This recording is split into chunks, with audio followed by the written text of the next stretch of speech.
This is Suit Up Sports. Suit Up Sports. Where opinions are as sharp as a tailored suit. No fluff, no gimmicks, just unfiltered, hard-hitting takes on sports and a whole lot more. It's time to suit up.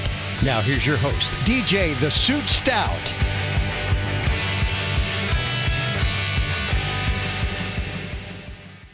Welcome to Suit Up Sports.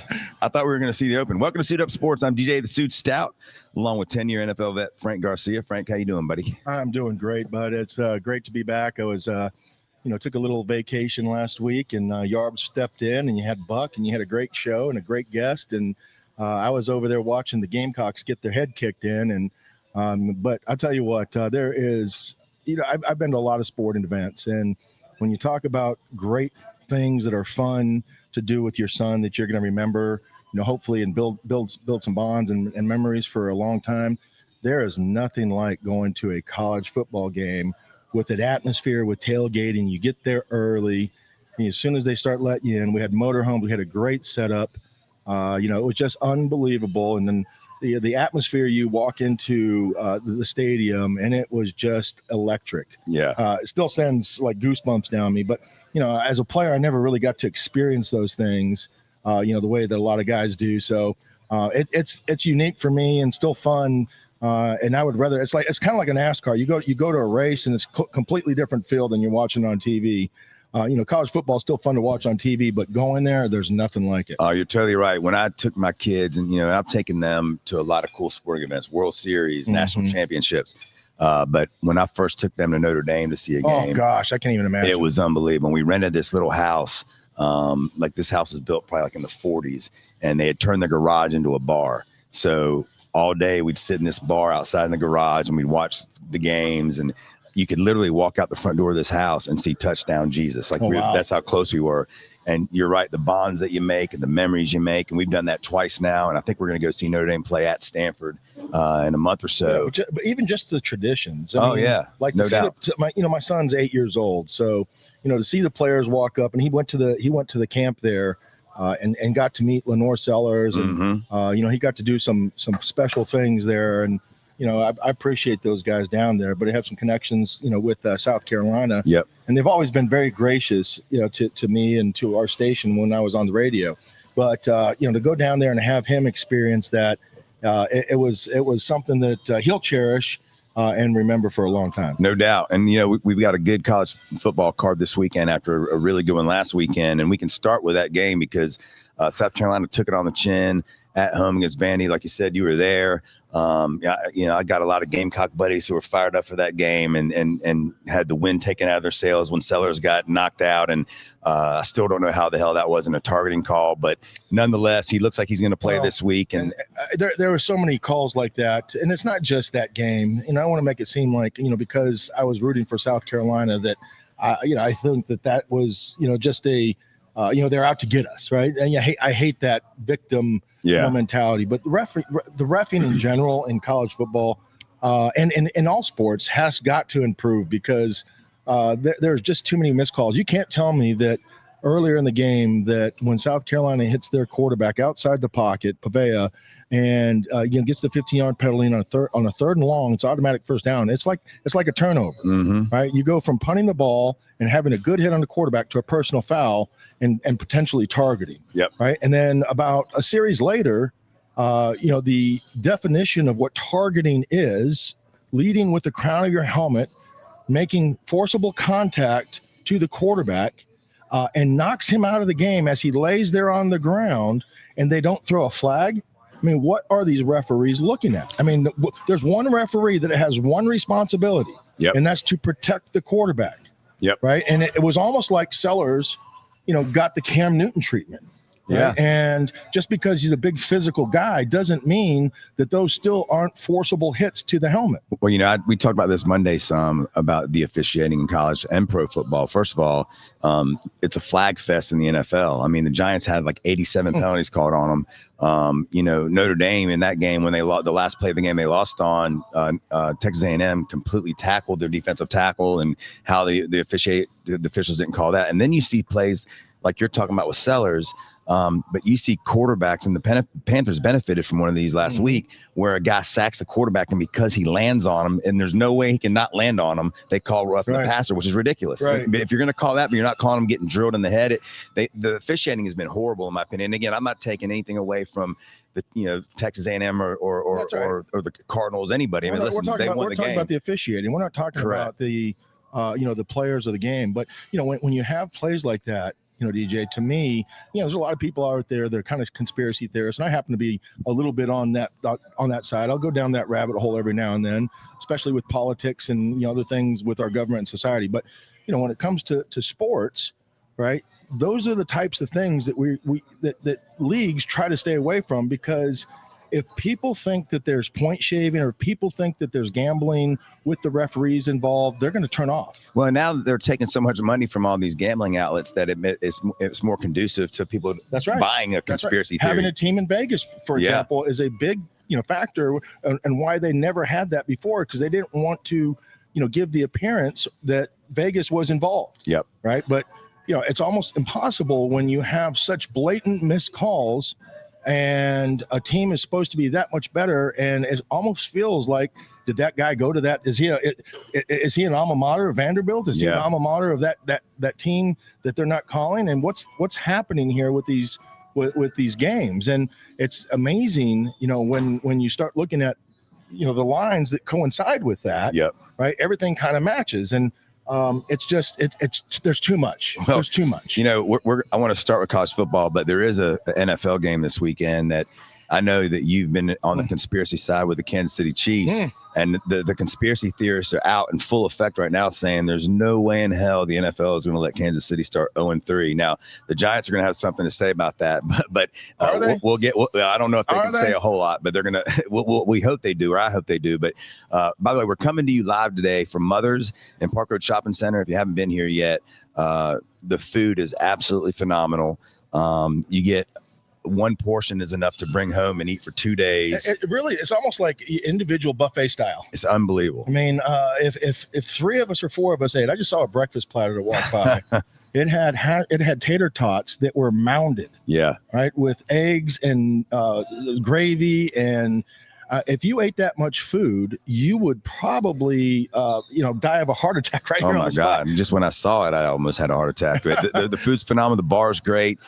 Great TVs. No matter where you're sitting, you can watch games. They've got a private room for 30 people that has a great big TV in there. So if you haven't been here, come on by. If you're here now, or if you want to come by today for a beer, Frank said he'll buy your first beer. I will. If you come by. If you come by and say hello. We got Nico from Neogenics, our buddies here representing. And we're gonna have a bunch of guys here showing up. But this is a great place. It's like you said, right on the corner of Park Road Shopping Center.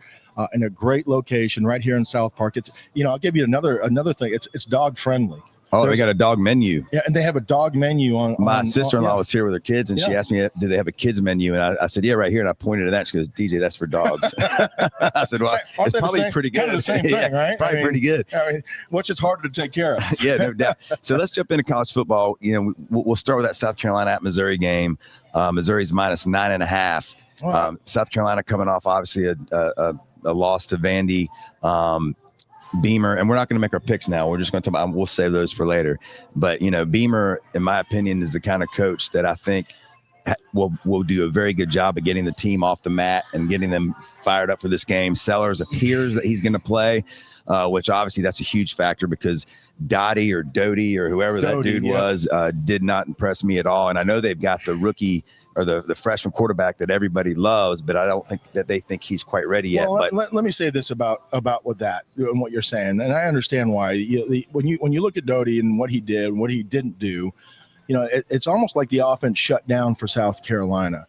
And as a coach, you go into each game with a game plan in mind based on the talent you have, right? And Sellers' talent is going to be much different than Doty's. Oh, no doubt. Right? You're going to use him to run the football. You're going to use him to isolate players, defense, etc.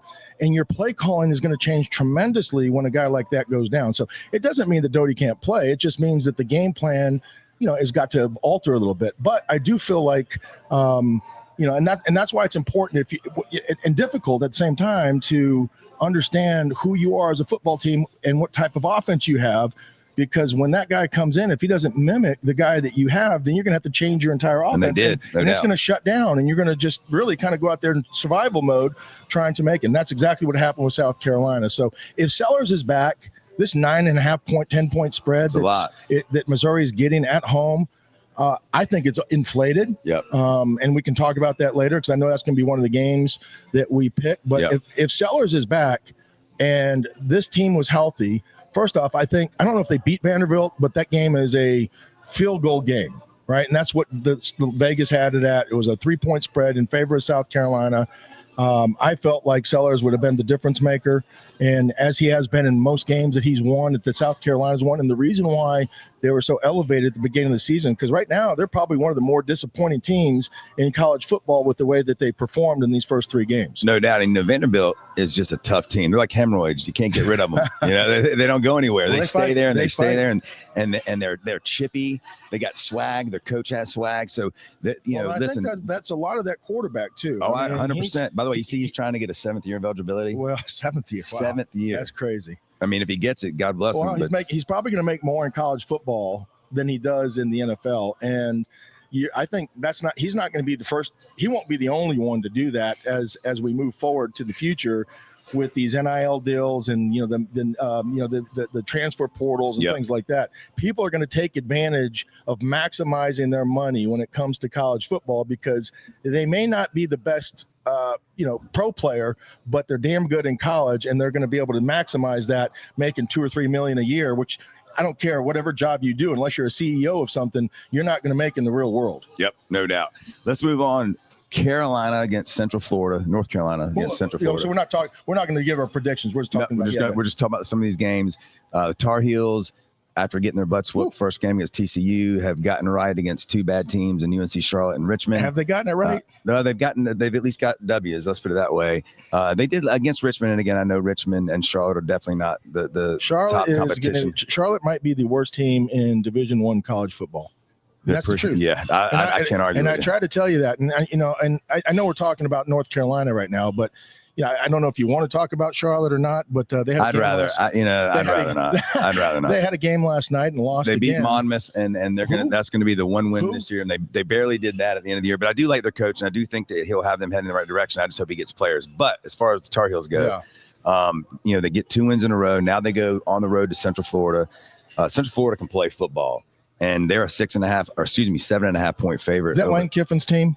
No, Lane Kiffin is at Ole Miss. Okay. But Central Florida, always good in football. That it's like we talked about with South Florida. There's so many players in that state that even the rejects are better. I wouldn't say that they're rejects. It's just they don't have the grades to maybe get into an SEC school, which says a lot because the SEC is. I was going to say into. What, but they get the athletes, right, and they're going to get the leftovers, if you will, that aren't the cream of the crop with the grades and also the athletic ability. So Central Florida has some players, and you're right, DJ. Their backups and a lot of those high schools would start for a lot of high schools around the country and probably be 2 or 3 star players if they were in different states. But because they're in Florida, they kind of get looked over because the amount of talent that they have. And, I would say the same thing about California, Texas, Georgia, those Pennsylvania, those states have so much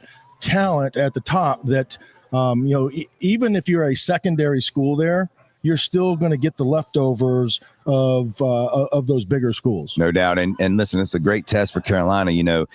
Their defense played good last week, and it seems like they're getting better each week. Again, it's bad competition. So they're stepping up in competition. It'll be interesting to see what they do. Belichick, game 4, 2-1, Central Florida. So that's a 3:30 on Saturday. I can't wait to watch that one.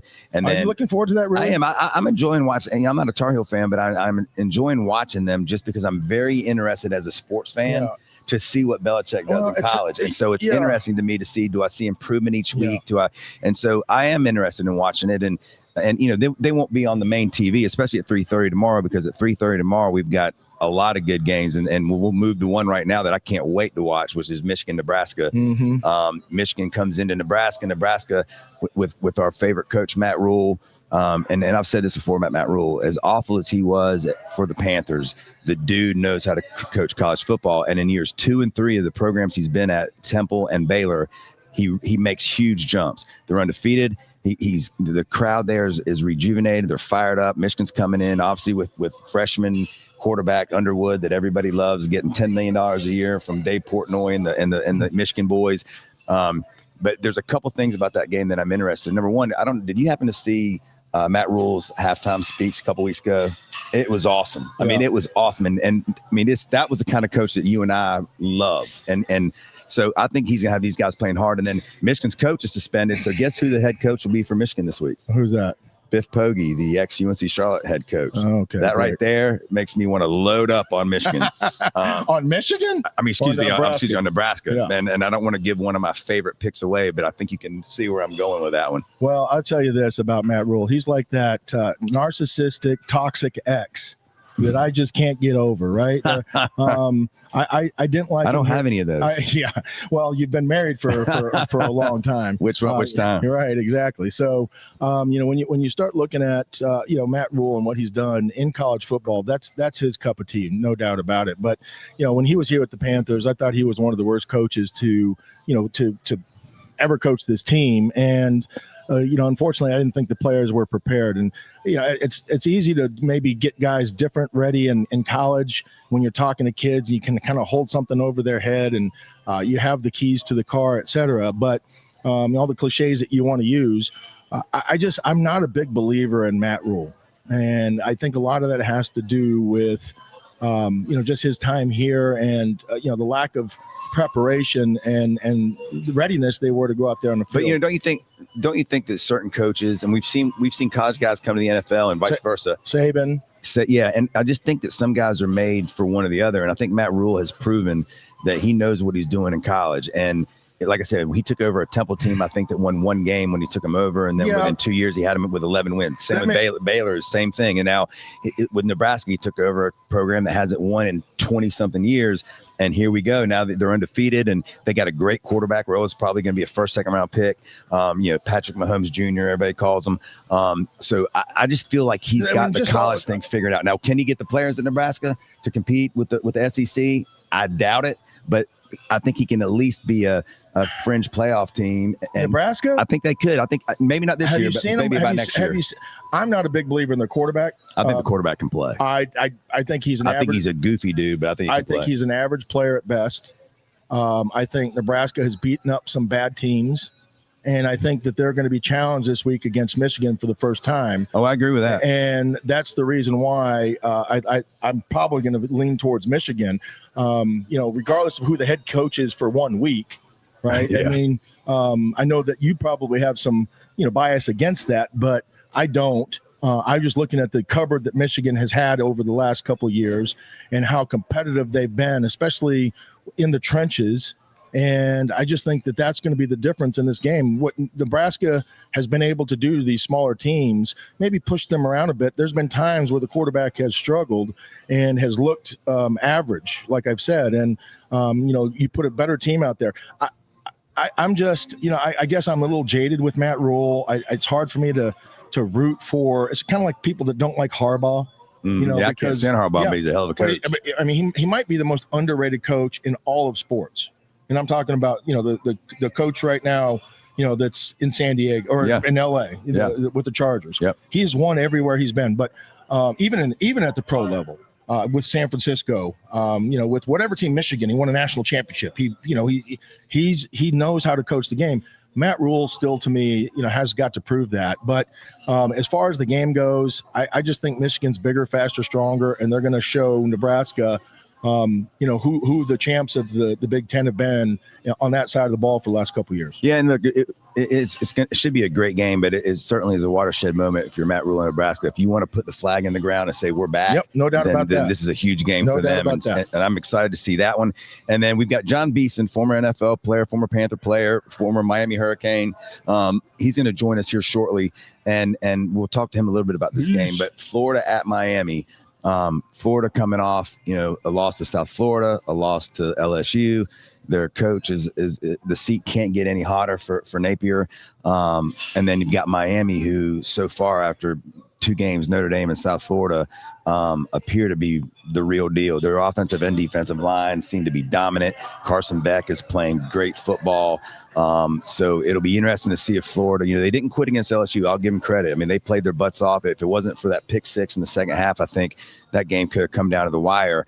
So it doesn't appear that Napier's lost the team yet. They didn't spit on anybody last week, which is also a plus. But I'm curious to see how Florida comes into Miami, and if Miami just manhandles them like they have South Florida and Notre Dame so far. Well, and that's what I'm interested to talk to Beast about, because it's like once you're a Hurricane, you're always a Hurricane. They do better. I think they do a better job than anybody in college football of kind of living and allowing their players, their great players of the past, to come back and be a part of that program. Mm-hmm. And there's definitely a pride in which they take part in, at that university, and the tradition and the history that is involved with Miami. And it's interesting because I do feel like they're going to be back a little bit, and especially because of what you just said.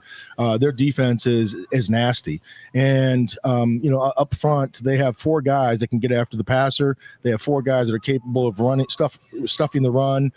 And they can play coverage behind that with those other 7 because of what those 4 guys are able to do. Very similar to what we thought Clemson was going to be able to do in the ACC. And I'm sure we'll get into that, as we go on. But I'd love to talk to Beast about, some of the things that are happening at Miami, the type of players they're getting. But, Florida is it's almost like Florida played well against LSU because they know LSU better than anybody else. And when you play in conference against teams, these inflated spreads a lot of times will come back to par a little bit because of the familiarity that they have with one another, the recruiting. They all recruited the same kids. They know the strengths, They know the weaknesses, and it's almost like it becomes, just a little bit tighter to the vest than it does if you're going out there and playing somebody else where you really don't know what you're going to get when you're playing like a team like South Florida or a team in a different conference. So that'll be interesting to watch for sure.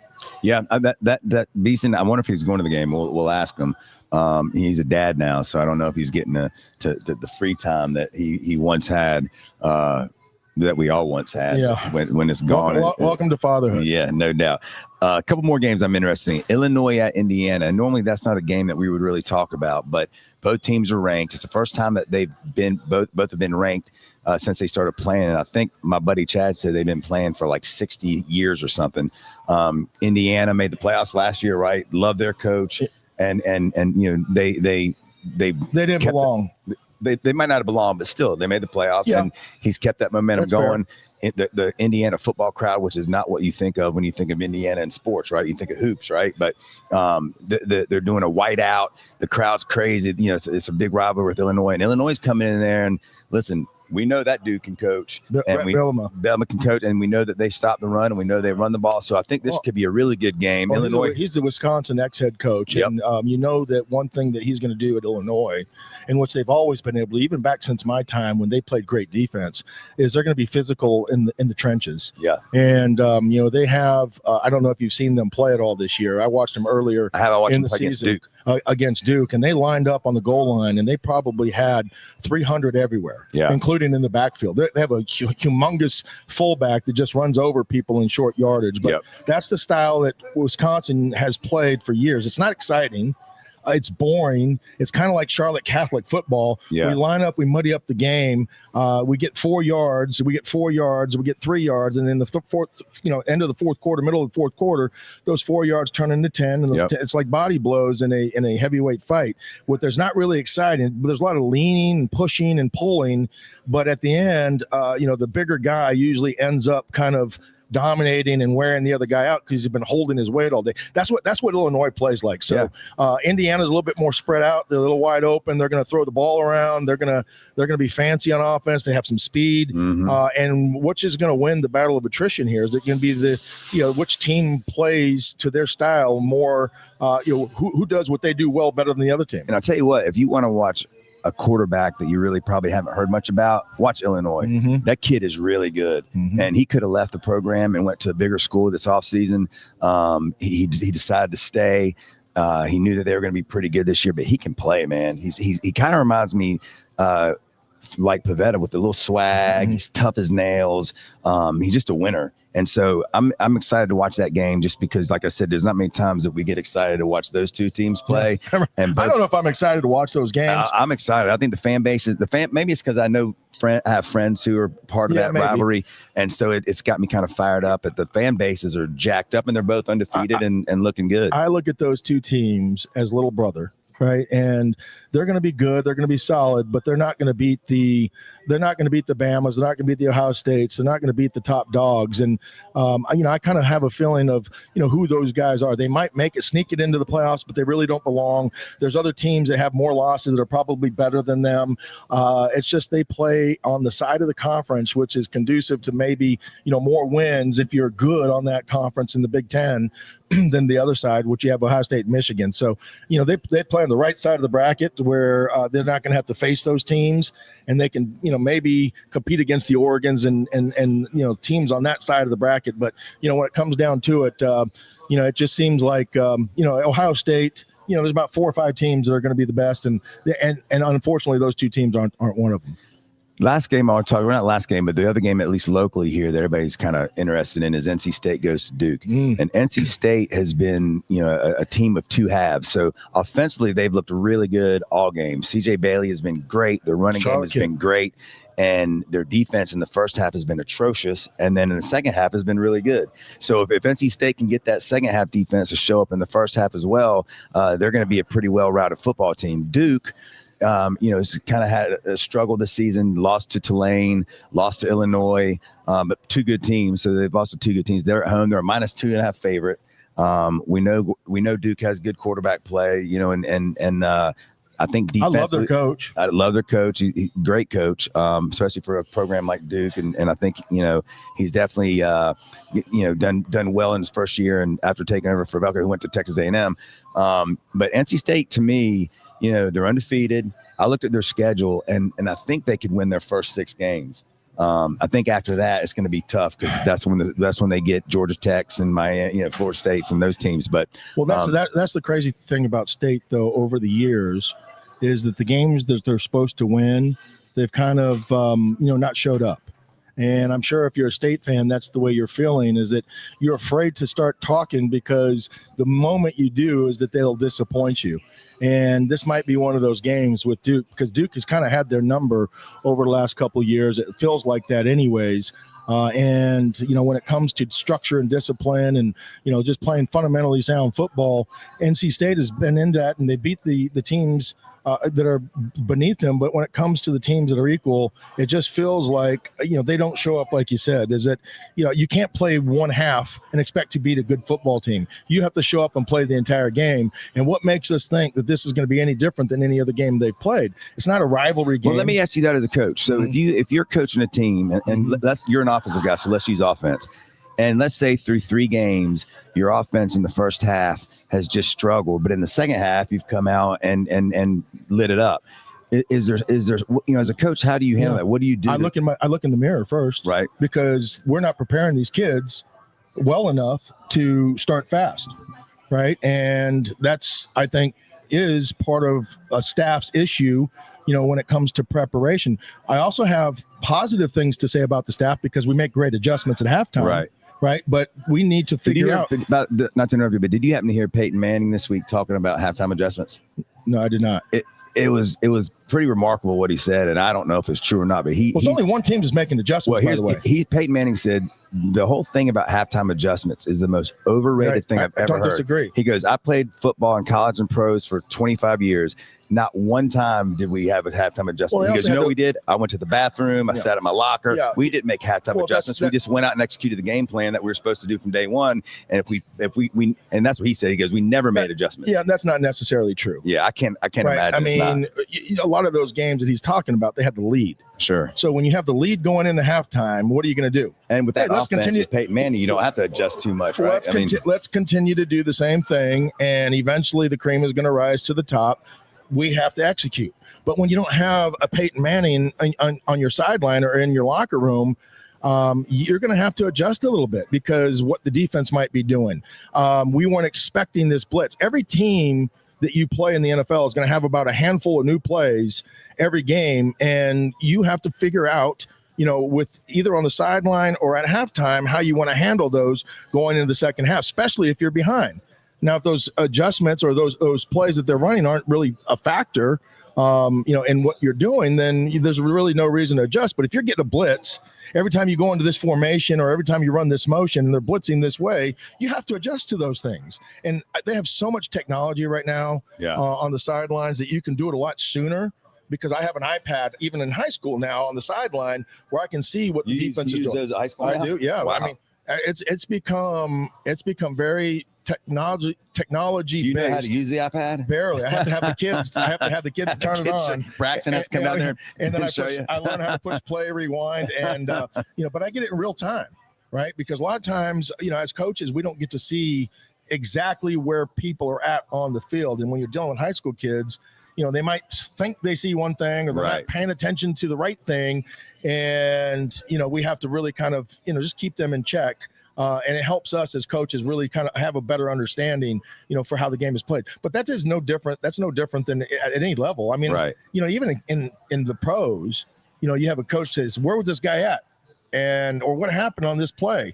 And they lie to the coaches. I have no, but eventually what's going to happen? You're going to see the film, and you're going to realize that you lied to me as a player. I can no longer have trust in you as a coach. So, and you can't run from the cameras. Yeah, you're not going to run. The eye in the sky doesn't lie. It doesn't lie. Right. So, it's better to just say, own up to, hey, coach, I screwed up in this play. I went the wrong way. I was an ME mental error on my part, or I just got whooped. Yeah. Right? And that's okay. Sometimes those things happen. But, if you're lying to me, then I don't know how to correct it. Right. So, Manning, probably the Colts, in their glory days didn't make a lot of adjustments because they realized they had the better players and one of the best quarterbacks in the history of the game. Right. So they're going to just go out there and do some more of what they do. They're just going to do it more. I mean, hell, he he seemed to make adjustments every time he got up under the huddle. Well, that's Omaha and all these other. Well, not everybody has that guy. Right. Not everybody has that guy. Right. Let's go to the NFL for a bit. Like I said, Jon Beason is going to join us here in a while. And when he does, we'll get back into talk a little Miami because I know we do have a lot of Miami fans around here. And even though I can't stand them, they look to be the real deal. NFL, obviously, we're going to talk a lot about the Panthers, but there's some other games this weekend that I think are going to be really interesting. Let's start with the Rams at the Eagles. And, our buddy Kevin Hussey's over here. So if you hear an obnoxious person yelling, "Go Birds," that's Kevin. I had to hear that probably, if I gave you an over-under on Sunday of how many times I heard him say that, I would say 1,200. Maybe. Yeah. The Eagles fans have become the most obnoxious fan base because they've kind of carried the torch for the Cowboys, and at least they're winning, right? I mean, the Cowboys are still obnoxious and they suck, right? So they think they're going to win. Kevin and I and his cousin and another buddy are going to New York for the Eagles Giants Thursday night game, and I'm nervous now because I'm going to be with these three obnoxious Eagle fans. They're going to be beating the Giants' ass. You're going to get the Giant fan. Well, I'm going to have a Giant. I'm going to wear a Giant. I don't even wear jerseys. I'm going to wear Giant jerseys. So when they start getting in the fight, I'm going to be like, leave me out of it. I'm on your side. Yeah. And then I'm not that guy. Leave me out of it. He's going to be like, it's them. It's them. It's exactly. Not me. I look at Giants. I got Giants all over me. I've been to stadiums like that. Or had fan bases, and I'm sure Beast has as well. What's up, Beast? When you go into some of these crazy ass the word? The most obnoxious in the world, and you have to be worried about your family as they go there and make sure they're wearing the right colors. Yeah, no, hold on 1 second, Beast. We're gonna do a little technical movement here. All right.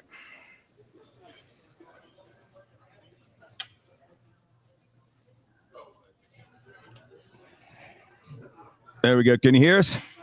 I sure can. How's everything? Good, buddy. What kind of ride you in right there, man? I knew that was gonna happen, man. I was like, these guys catch me in the car, man. They're gonna be all over. So we got some good content. What is that right there? I'm in the Mercedes EQS. Okay. 680 Maybach. Oh man. Really? Repeat that play over. It's like being a quarterback. I was gonna say EQS. I just remember Mercedes, but my back. I was gonna tell the story later, but I might as well tell it now. So, Beast always has sweet rides, and years ago when John played for the Panthers, John and me and John and a few people, hell, you might have been with us, I don't remember, went to fight night in Charlotte, and we were betting on every fight. And I got up to a pretty good lead on John, and John wanted to do double or nothing on the last fight. And I said, all right. And I said, but I'll tell you what, if I win, I don't want money. I want to drive your Audi R8 for a week. And John was like, you agreed. I won. And unfortunately, John got traded the next week to the Giants. Look at that. So I never got to ride it. Listen, So that is a great story. You would have been looking for me for sure. Yeah, well, I think he still is. He's still waiting for that ride.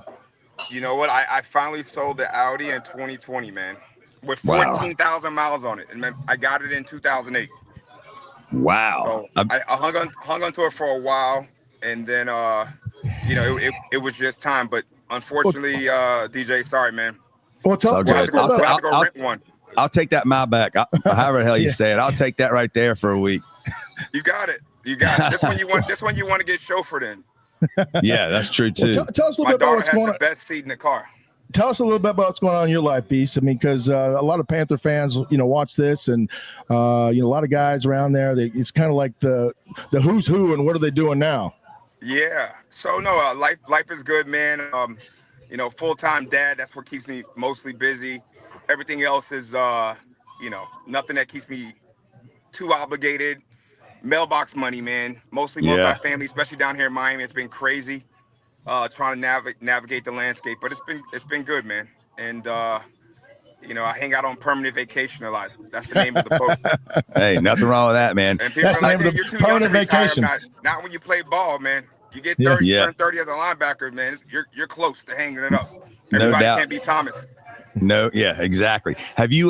We want to talk about your Hurricanes because obviously they have gotten off to a great start, beating Notre Dame and South Florida. Have you been to a game this year, or do you plan on going to any? I know they got Florida this weekend. Yeah, so I'll be at the Florida game. I missed last week. I was out of town. I went to the first two games, and I'll say this: I think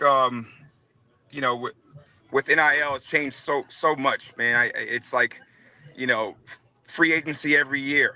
And where you can talk to a guy, you can't talk to a guy, and you get an opportunity to really change a team. But I'll say this: you still need continuity. You still need time to gel, and really, Frank, it's about the relationships. Like you gotta love the guy next to you or the guy who plays across from you, so that when you get into those tough moments, like we talked about the Panthers last week with the Cardinals, it's like, hey, you get the turnover on the onside kick, and all of a sudden, hey, it's time to really go for it. It's a few plays remaining in the game. We got an opportunity to steal one, and you just come up short.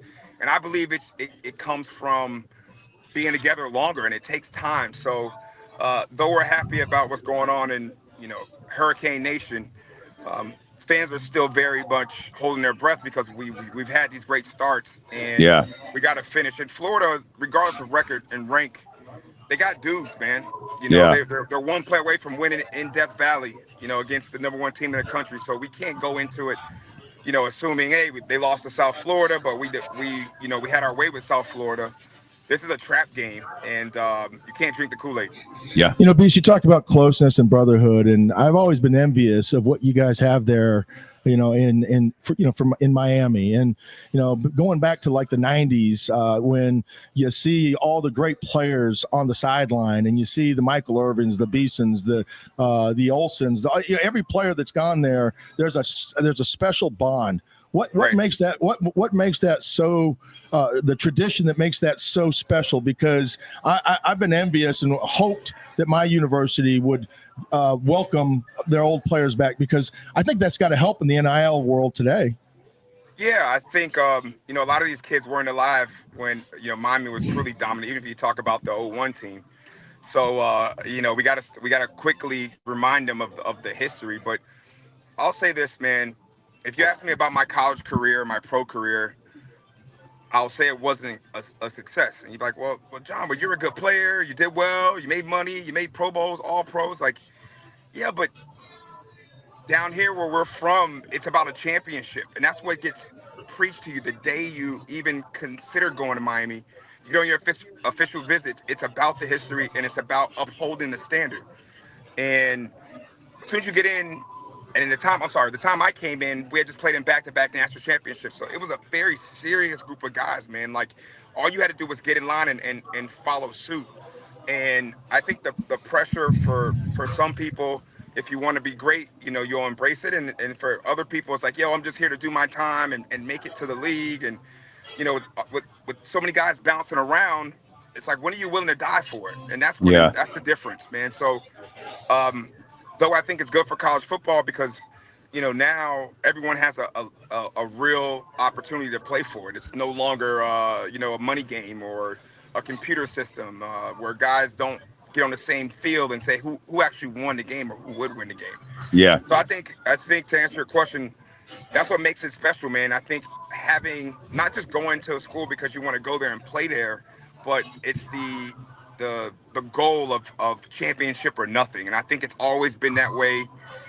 It remains that way, at least from the older guys. We preach that to the younger guys, and we want them to understand that we play for a different purpose.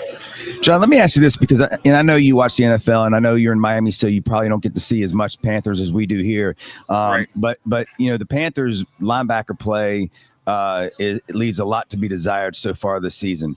And we have the Panthers have a great history of linebackers, obviously, with yourself and Luke Kuechly and Dan Morgan and Thomas Davis, and it used to be, at least it seemed, it used to be linebackers was a position that you felt you could fill pretty easily if you could just get a guy in there for a game or two. And that position has changed so much. It's changed so much now that the Panthers are kind of in a tough spot because there's not an answer on the roster. Two questions. The first thing I wanted to ask you was speaking of Luke Kuechly, when the Panthers drafted him, everybody was like, why are they taking Kuechly? We don't need a linebacker. We got Beason and we got Thomas Davis. Why are they taking him?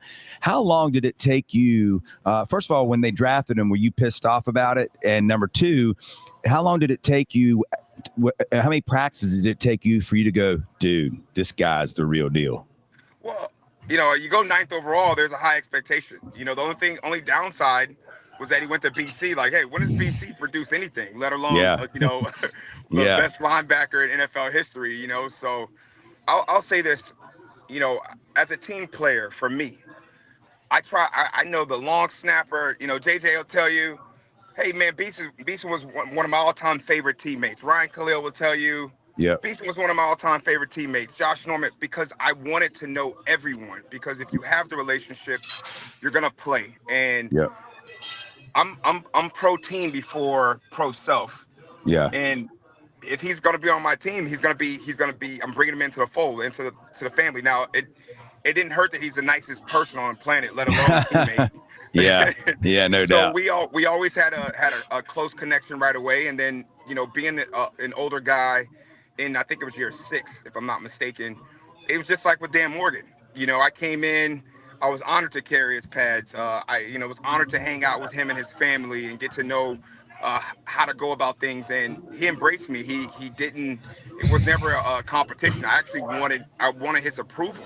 I wanted to live up to the standard. I wanted to practice hard and not make mistakes. And Luke made it so easy because he was such a great teammate. But I'll say, when I watch linebacker play now in 2025. The game's so different because of, and Frank, this, because of the cheat of the RPO, man. I mean, guys who study film really well and have great eyes with keys and responsibilities, they react. We're going to be where we're supposed to be, maybe early, waiting on plays because we do study the game. And with that guy coming off the ball, it's like that's run all the way. And now all of a sudden, it's a pass behind. There's so much of the game is predicated on, a run-pass option where I think it's difficult to play in today's game.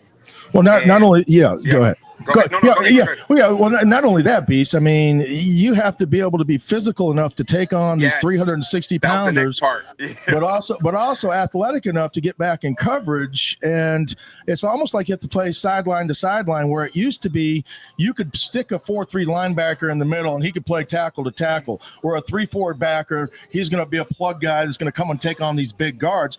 You have to be a hybrid now and do it all. And the Panthers, I think that's the biggest challenge for the Panthers right now is they have traditional linebackers stuck in a hybrid role.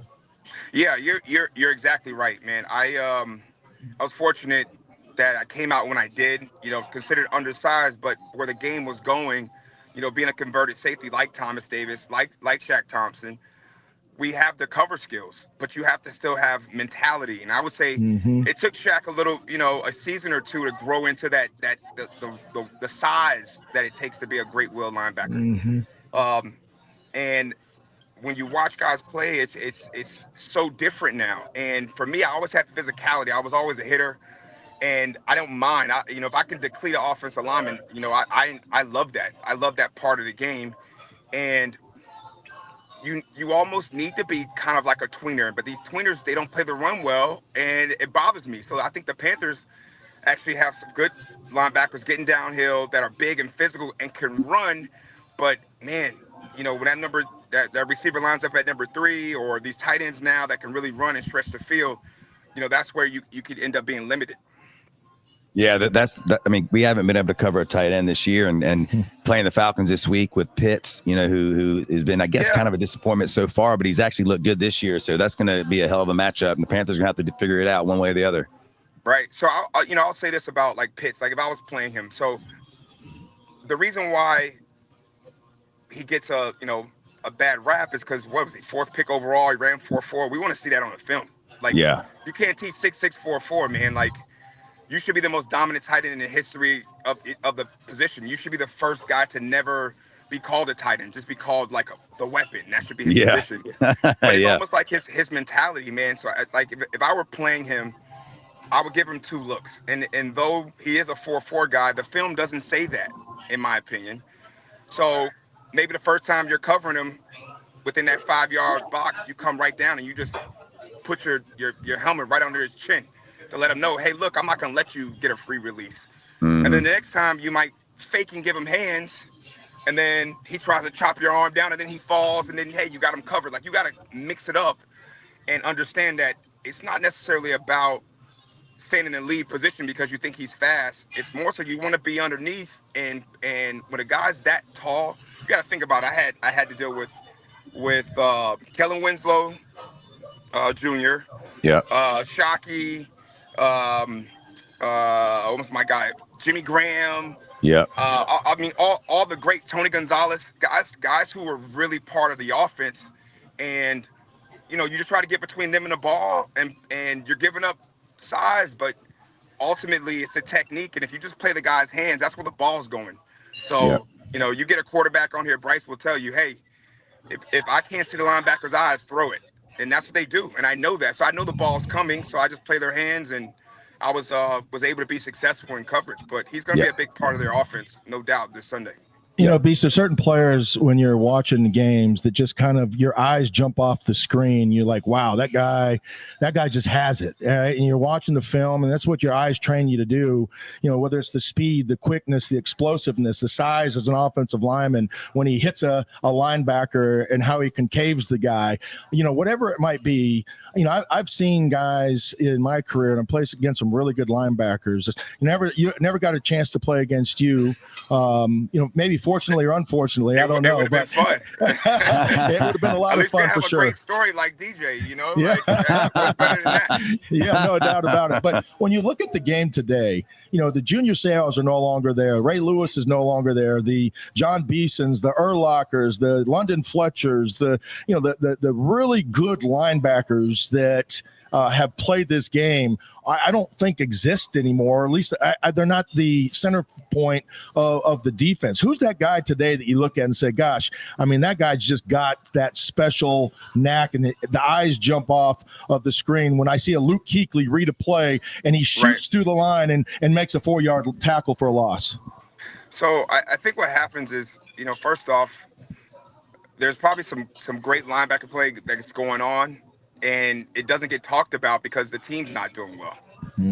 Like if the Panthers don't go to the Super Bowl or go 15-1 or we're perennial playoff contenders every year, what was it, like 4 or 5 years in a row between Thomas, Luke, Khalil, Cam, Olsen, and Jonathan Stewart, that nucleus, Charles Johnson, they were like in the playoffs every year. So you start playing on prime time, and people start talking about you, and then you're like, oh, that guy is pretty good. And there's guys that fall through the cracks all the time because their team's not that great. But I'll also say this, I got into this argument with LeVar Arrington, and we got mutual friends. We've been pretty cool for about the last 3 years, and he's always talking about linebacker you. I'm like, bro, what linebacker you are you talking about? Like, I'll give you a few guys, but if you put your hand down, in my opinion, you're not a linebacker. Like, Micah Parsons is not a linebacker. You Right. get 50 tackles a game, a year, and what he's averaged 12 sacks a year since he's been in. Bro, you're a pass rusher. You're a 3-4. Like, you're not an outside linebacker. So you lose Pro Bowl votes if you play outside, like I did when I was outside, or Thomas was when he was outside. Like, he's clearly the best will in football, and I think Thomas is top 2, 3 best wills to ever play the position. Derek Thomas is there, and Levante David. Those are the guys that Yeah. I put right there with him. I'm not saying that they're better, but that's the argument. But both of those guys have won Super Bowls, and Thomas did not. So now all of Yeah. a sudden, does his name fall through the cracks? And Luke Kuechly is the best Mike linebacker, and the only reason why Ray is considered better, it may be because he was on a team that was always in the playoffs, won the Super Bowl twice. He's been Defensive Player of the Year, like Luke, and then he had the longevity, right? Career almost double, so the stats Yeah. are, popping. So Ray's the man, and Luke, you're right there. So if guys fall through the cracks, man, it's changed. But I'll say this, man, we're a little handcuffed out there in terms of our ability to, really impose our will. Like, if I see another quarterback run over somebody, like this year, like they keep dropping the shoulder, like I'm like, whoa, red jersey, chill out. Oh, since when? Like, you're supposed to slide. Right. I thought Yeah. we had a non-negotiable here. Right. When I come near you, you slide. And then I don't think that you're going to try to run me over. Josh Allen at 6'5", 250. Like, hold on, man. Like, are we really going to play football now? Yeah. It's changed so much, man. But I miss that part of the game, man, where it was like you could scare offenses before you even got out there. They knew you had to deal with you, whether it's the linemen or the ball catchers, the ball runners. That was a fun part of the game that I think is missing. Have you, speaking of LeVar Arrington, have you got to see his son play? I think he was #1 recruit in the country. I think he's going to Penn State, but he's supposed to be unbelievable. Yeah. So, I heard about it, and then he was actually hanging out with Plex when they were down here last year for, I think it was the Orange Bowl game. And, Plexico is a good friend of mine, too. He's got his son's on at Notre Dame playing receiver. So, yeah, man, look, LeVar being LeVar, nobody was probably better in college. And we talk about that. I say, look, you can't just say college career versus pro. Like, you got to combine both. Yeah. You got to combine both to be linebacker you. And, being the number 2 pick in the draft and being a physical specimen like he is, there is no bigger, faster human being to play football than LeVar. So it's always a challenging argument, but also a lot of fun, man, and a lot of jabbing. And we can't be talking about linebackers that played like 70 years ago, bro. You're right. Yeah. I hear you. What have you ever thought about getting into coaching? Because like you said, you love being in the film room. You obviously know your stuff. Have you thought about getting into coaching, or is that something? The man's playing on a boat right now. Well, exactly. He doesn't want to go 80 hours a week. He don't want to mess around. I get that. Yeah. He's on a yacht. He's on a You can yacht in tell he gets Miami. down to South Florida more, right? Yeah. Clearly, Frank, you get down here more. But I've been asked that question several times, man. I mean, we're doing the Mark Richt era down here in Miami. They had something called the Paradise Camp, where we had literally 40 former players, all pro guys, come back and work at camp. It was like the most star-studded lineup you've ever seen. And we're all out there, and we get a chance to coach the kids for a couple hours per the rules. And my name on a short list, who would be the #1 player to coach once they're done with their career? Mine was #1, and I was like, whoa, they got it messed up, man. I mean, there's two things that I know what makes a great coach, and I learned this from Sean McDermott.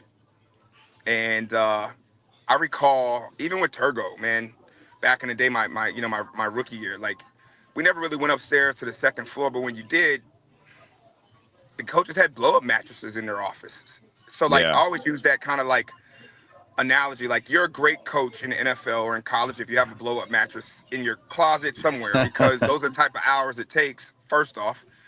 And then the second part is like, what game do you want me to coach? Because if a guy's a few inches off the ground and he's not down yet, I expect my linebacker to run full speed and get a piece of his what Yep. before he hits the ground. And you can't do that anymore. They want you to Yeah. pull up.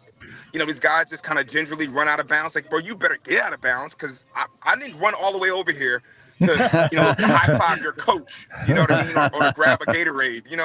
Like Yeah. I mean business. And I think from a respect standpoint, offensively, they expect my best. They want me to bring it. I want them to bring it. And then if I lose the battle on one play, I'll be coming back the next play. So it's difficult for me to coach that mentality, because I would be on my kids hard Yeah. about aggression and about finishing. And a loaf is a change of speed. It's not. Did you just completely just loaf and take it easy? No, if the ball moved and your speed wasn't 100 miles an hour until the play was over, then you loafed. We Yeah. got higher standards, man. We got coached hard, and that's why the game was what it was. I know that it became more violent but more combative. Like you had to be tough before you were considered a good football player at every Yeah. position. Yeah. He's So getting me it's tough, fired man. up, man. It's tough to He's getting me, coach, bro. And that's why he's getting me fired up. we hit like 2 Rams, and we'd have probably had our fair share, because there's only one way to play the game. And you're right, Beast. These kids nowadays, it's you got to coddle them a little bit. You got to tell them how good they are, and it's just the YMCA mentality. Yeah, and this is why. Look, there's a reason why guys are running faster, jumping higher, and lifting more. All the stuff that doesn't make you a great football player. It doesn't say that you're tough, because that part of the evaluation is removed. Yeah. Like for instance, Andrew Swayze was my strength coach and legendary strength coach at University of Miami. Now he's over in Colorado with Dion, and he would just basically have a group of guys and say, hey, this group of guys will win with them. I can't tell you how great of football players they are, but they're tough, they're in condition, and they want to win. They want to compete. So coach these guys up. And then you might have the elite guys, crazy speed and can jump and do all that stuff, but they break when they get challenged. Those are the guys who are going to give it up in the fourth quarter when it's tight. So I missed there's just toughness of the game first, man. Is there The a guy in the two-a-days, NFL? all that stuff. Yeah. I mean, Frank, we talked about this when Frank first started playing the NFL. I'm not saying this to give him crap, but it's true.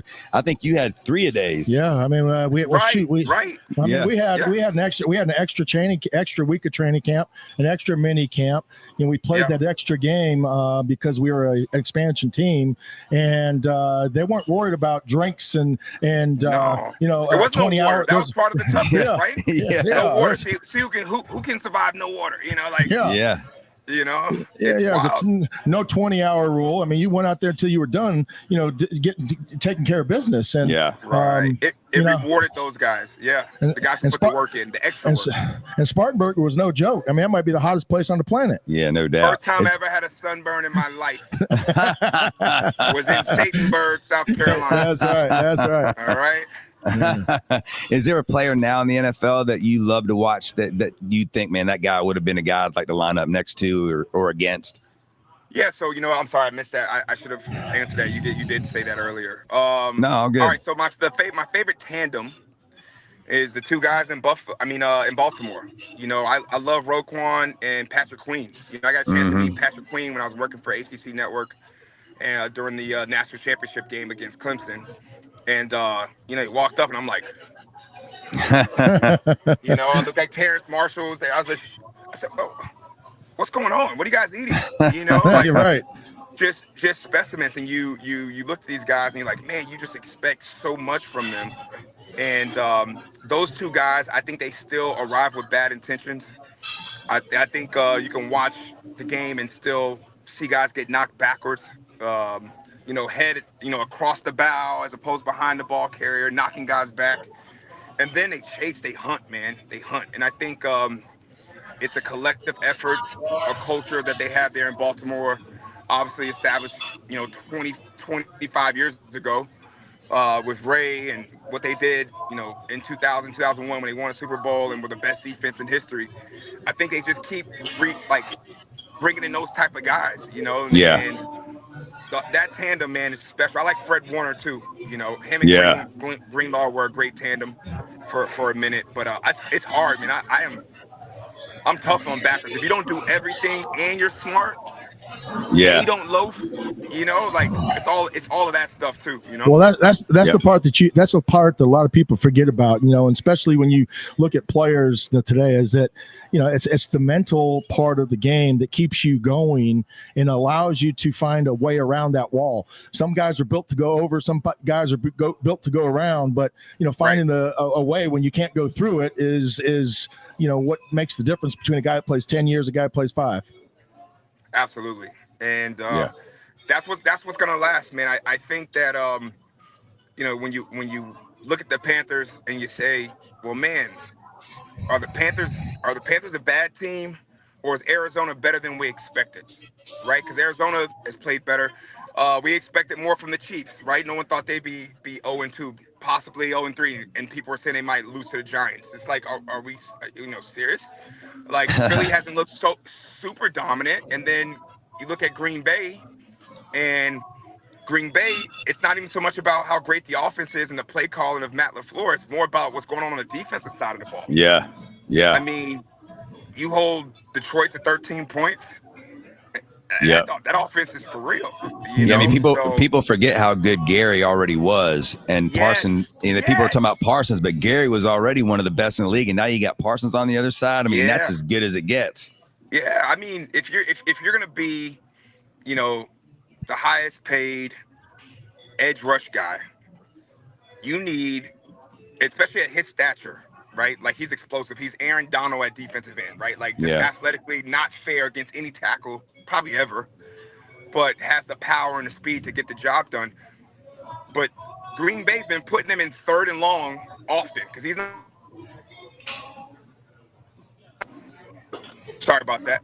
He's No not problem. playing a lot of snaps, and he's a third down specialist because of what they're doing on first and second down, and then what the Yeah. offense is doing. The offense gets the lead. Now you can pin your ears back and go hunt. So they have a very formidable team, but it's early in the season, and all the storylines that we thought were going to be the thing has not been what transpired in the first 2 games of the season. So Right. the Panthers still have a lot of room to grow, and they're playing tougher. You can see the fight and the effort in the mentality of the guys that Dan's bringing in. Beast, one of my favorite movies is Remember the Titans, and it was the scene Absolutely. when Nobody. when the two guys go, attitude is a reflection of leadership, right? And Yes. I'm talking about head coaches, and you look at what's the way that coaches coach nowadays versus how they coach. Who's the best coach you ever played for, and how did you deal with a coach that was going to sit there and tell you how good you were, never really tell you the truth, and get on you for the mistakes that you made, or at least that's the appearance to us as fans with the Panthers, is that the coach is always just so positive that there's never anything that the guys are going to do wrong, or there's no fire or brimstone that he brings. Just talk about coaching and these days, and who was the best coach you played for? Well, we'll keep it pro, and so it's easy. But I'm gonna say it's a tie between John Fox and Tom Coughlin, and obviously those are 2 head coaches that I play for. Obviously, I played for Ron for a year, Mm-hmm. but not really on the field. And the reason why I put John Fox and TC, Tom Coughlin, the same one, they're from the same tree, right? They're Parcells Mm-hmm. guys. They coached together. They won together Super Bowls and whatnot. And Coach Fox and I had an outstanding relationship. And I really loved his mentality, especially when he would pop into the defensive meeting room. Like, he always wanted to be extremely prepared with every nuance of the game. Everything we could Mm-hmm. possibly throw at him, we would practice that. But then we get in the game, and if the front four are eating, we're not calling none of it, right? So I love that mentality. And then Tom Coughlin was just a machine, man. At 70 years old, he was a robot. I mean, he arrived exactly on time, the same spot, come in, get his workout in, my position coach, Jim Herman, told me that he had a six-pack, man. I mean, the guy would work out, he practiced his speeches, and he was the single most motivating coach I've ever been around. I mean, he would have, I mean, all the time, man, he would just have what we needed based on that particular day of practice or that game, and I respect him for it because discipline's the only way to win, man. Guys want to have fun, and football is fun, but you got to have discipline to win. And those are my two favorite coaches in the league. And then positionally, it gets deeper.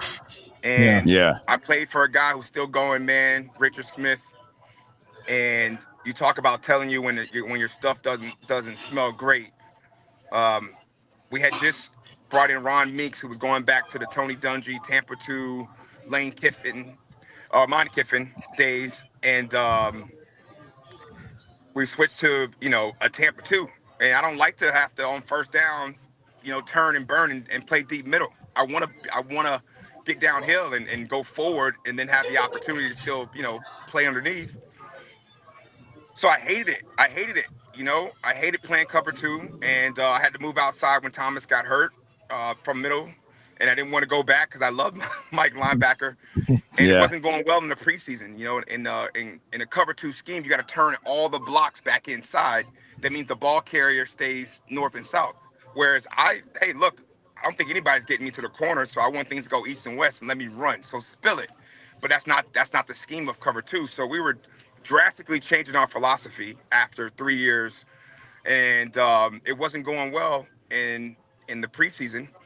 And Coach Smith had just got there, so we had just developed our relationship obviously through OTA. Nope. I think we lost Beason. Phone. I think he might have got to the yacht. He might have got to the yacht. Got to the yacht. We'll see if he tries to get back in here, and if he does, we'll put him back on. He got to the yacht, or his phone died. Yeah, one of the two. That's some great stuff, though. Great stuff, man. Great stuff with him talk about the Keekly days. And just his mentality. Like, I know you very well, and you know me, and I'll tell you what. His mentality is exactly what I want in a football player and a coach. Here is he back? I think we got him back. Yeah, we got him back. I was hoping. Sorry. I'm in the car, so I can't go to airplane mode. Unfortunately, we thought you got to the yacht, and we're just like, okay, that's the deal. Everyone's there waiting on me. They're like, where are you, bro? Like, we already got the lines off and ready to rock. But did you bring some sunscreen? We don't want you to get any more sunburn. You gotta be careful when you start talking about. I don't hang out there in the sun, man. I'm in and out. I'm a T-top guy, bro. You gotta be careful. You gotta be careful. You start talking lines down there in Miami too. You don't know what kind of lines I'm talking about. That's what I'm saying. You fishing or you? There we go. Well, hey, John, thanks for joining us, man. Quick with Coach Smith, man. I want to tell people this story because they don't understand. I was first team All-Pro, second team All-Pro. And here he is pulling me in after the second preseason game and like, hey, let's watch a couple plays. So he puts them on, watch, and goes, that's like an all-pro player right there. I'm like, no, sir. Boom, boom, boom, another play. So he made it like a little clip of like lowlights throughout the preseason. And most coaches wouldn't do that. You don't step on the toes of a veteran guy who's a heartbeat of your defense. Yeah, you're not making an example of those guys. Gets it done, right? Like it wasn't not that I wasn't playing hard. It's just you got to buy in mentally, man. And the reason I bring that story up is because he loved us. It wasn't a work relationship. He had us over to his house. We met his wife. He would have us. She would make dinner for us, and we would all kind of hang out. And it was just a very different approach. And he's been in coaching the league for over 40 years. Yeah. Coordinating and going back to linebackers, man, but he's old school, and I'm sure it's been difficult for him to navigate the time schedule or the change ways that we go about practice. And then he told me this other story about Zach Thomas, who was considered an undersized guy, even though he's one of the toughest dudes ever played football. Yep. He said he was the most impressive player he's ever seen in at the time 30 plus years. And he said he goes, I would always walk by him on the plane, and he would have a 5-ring spiral notebook with tabs, and he would have these different parts of the game, and he would have notes and just pages, the whole thing would be filled up. And this is where I realized that, like, I know I can watch film. One, I could know exactly what I have to do. Two, and be where I'm supposed to be. But that next level of preparation, Coach Smith really gave me. Yeah. You know, this is how you do it. And he said, he goes, I'm gonna be honest, I learned a lot of this from Zach Thomas. But the ability to tell your child, your daughter, your son, and your players, man, hey man, this isn't good enough. Yeah. You know, this is not, and it's not you. And that requires a relationship. So it's the love, man, that's missing, man. You gotta, like I talked about earlier, but coach the player, man, the respect, it's gotta be there, and you gotta be willing to die for your players, and players gotta be willing to die for the coaches. Yep. Well, he needs to go work on that tan, DJ. I know. Yeah, you're not keeping it, man. You know, it looks good. Looks good. You know, I'm looking a little flocker. You know, so I'm a little slim.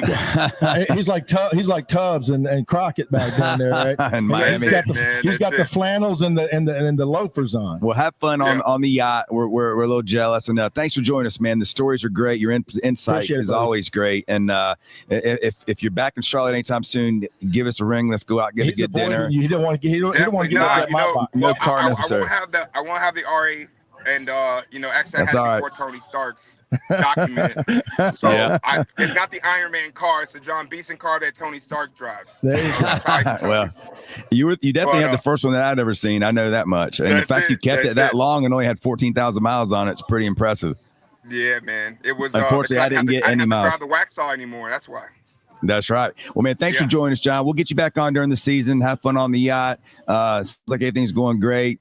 Great dad, Likewise. Little girl. I mean, you want any more kids? I mean, I could see a little boy Beason in there somewhere.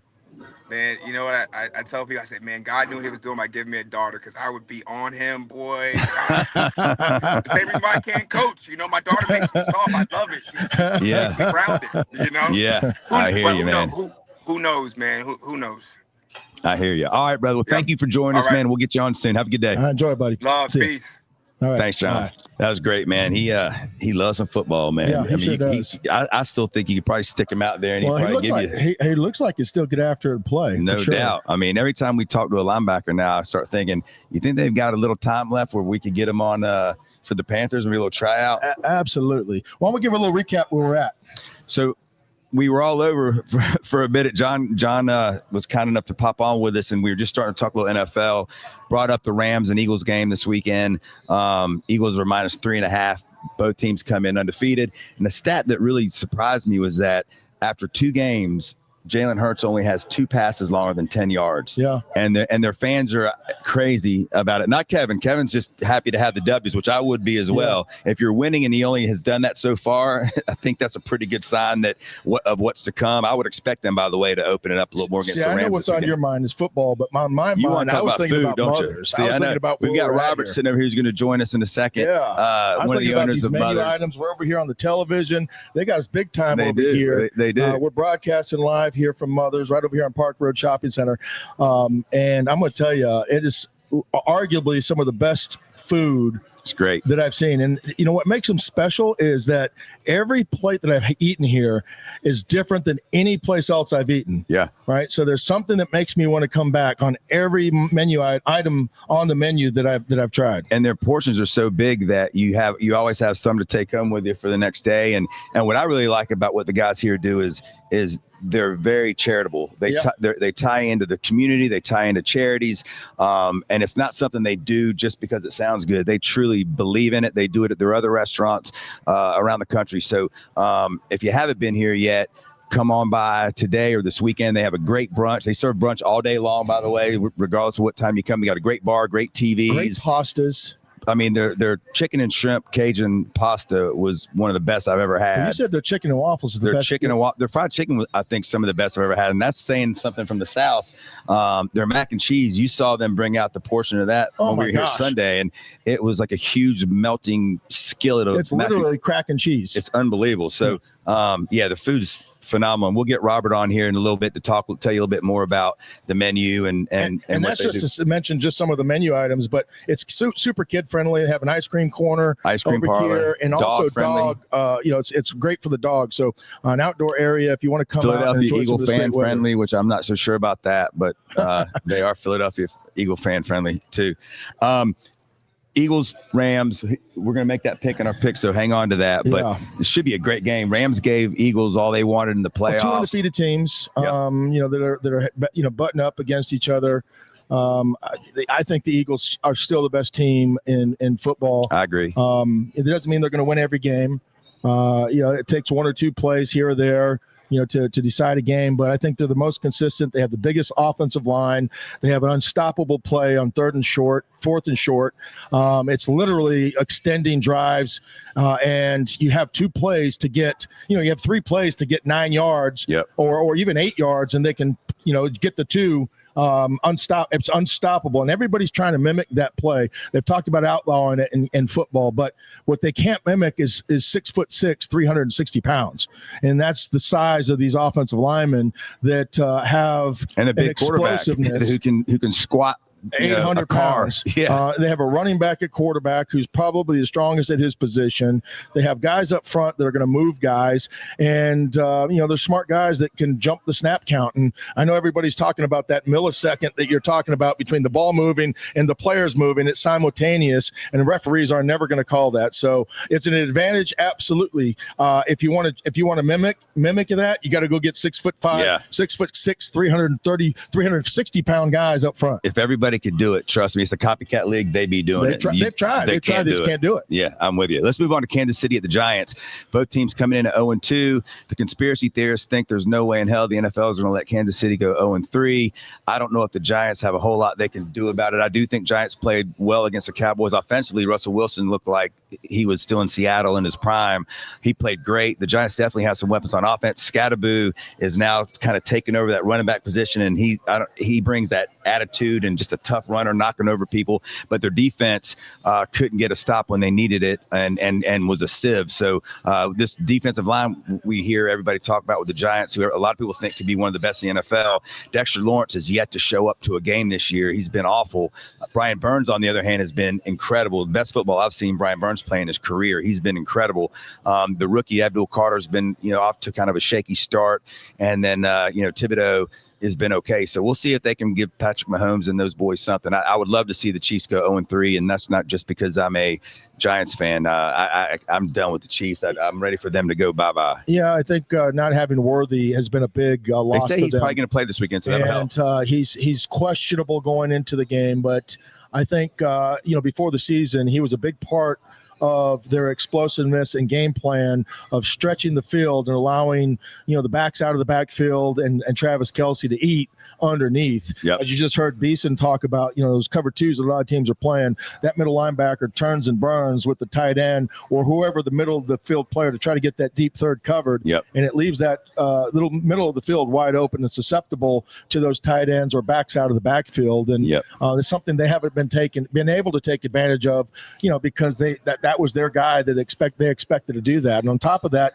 when you run crossing routes and expecting guys to stay with them, if you're in man coverage or if you're playing, whatever, cover one, cover two, whatever it might be, to run those guys with them. If they put a guy on to bracket him, they're not going to be able to do it. And, losing him, but, getting them back will be a big help. I do feel like the Chiefs are an underrated defense. Nobody ever talks about their defense. Yeah. Over the last couple of years, they've been near the top. When it comes to stopping a run and getting pressure on the quarterback. Chris a lot Jones of that has to do with them playing with a lead where they can pin their ears back and get after the quarterback. But I think they're an underrated defense. Nobody really talks about them, and I do think the Chiefs are due regardless of what the refs, have the ability to, force the outcome or help predict the outcome. But I do think the Chiefs are the better football team. Let's get into the Panther-Falcon game, and then we'll do our picks, and then we'll get Robert on to tell you a little bit more about Mothers. Panthers-Falcons. Panthers coming in 0-2.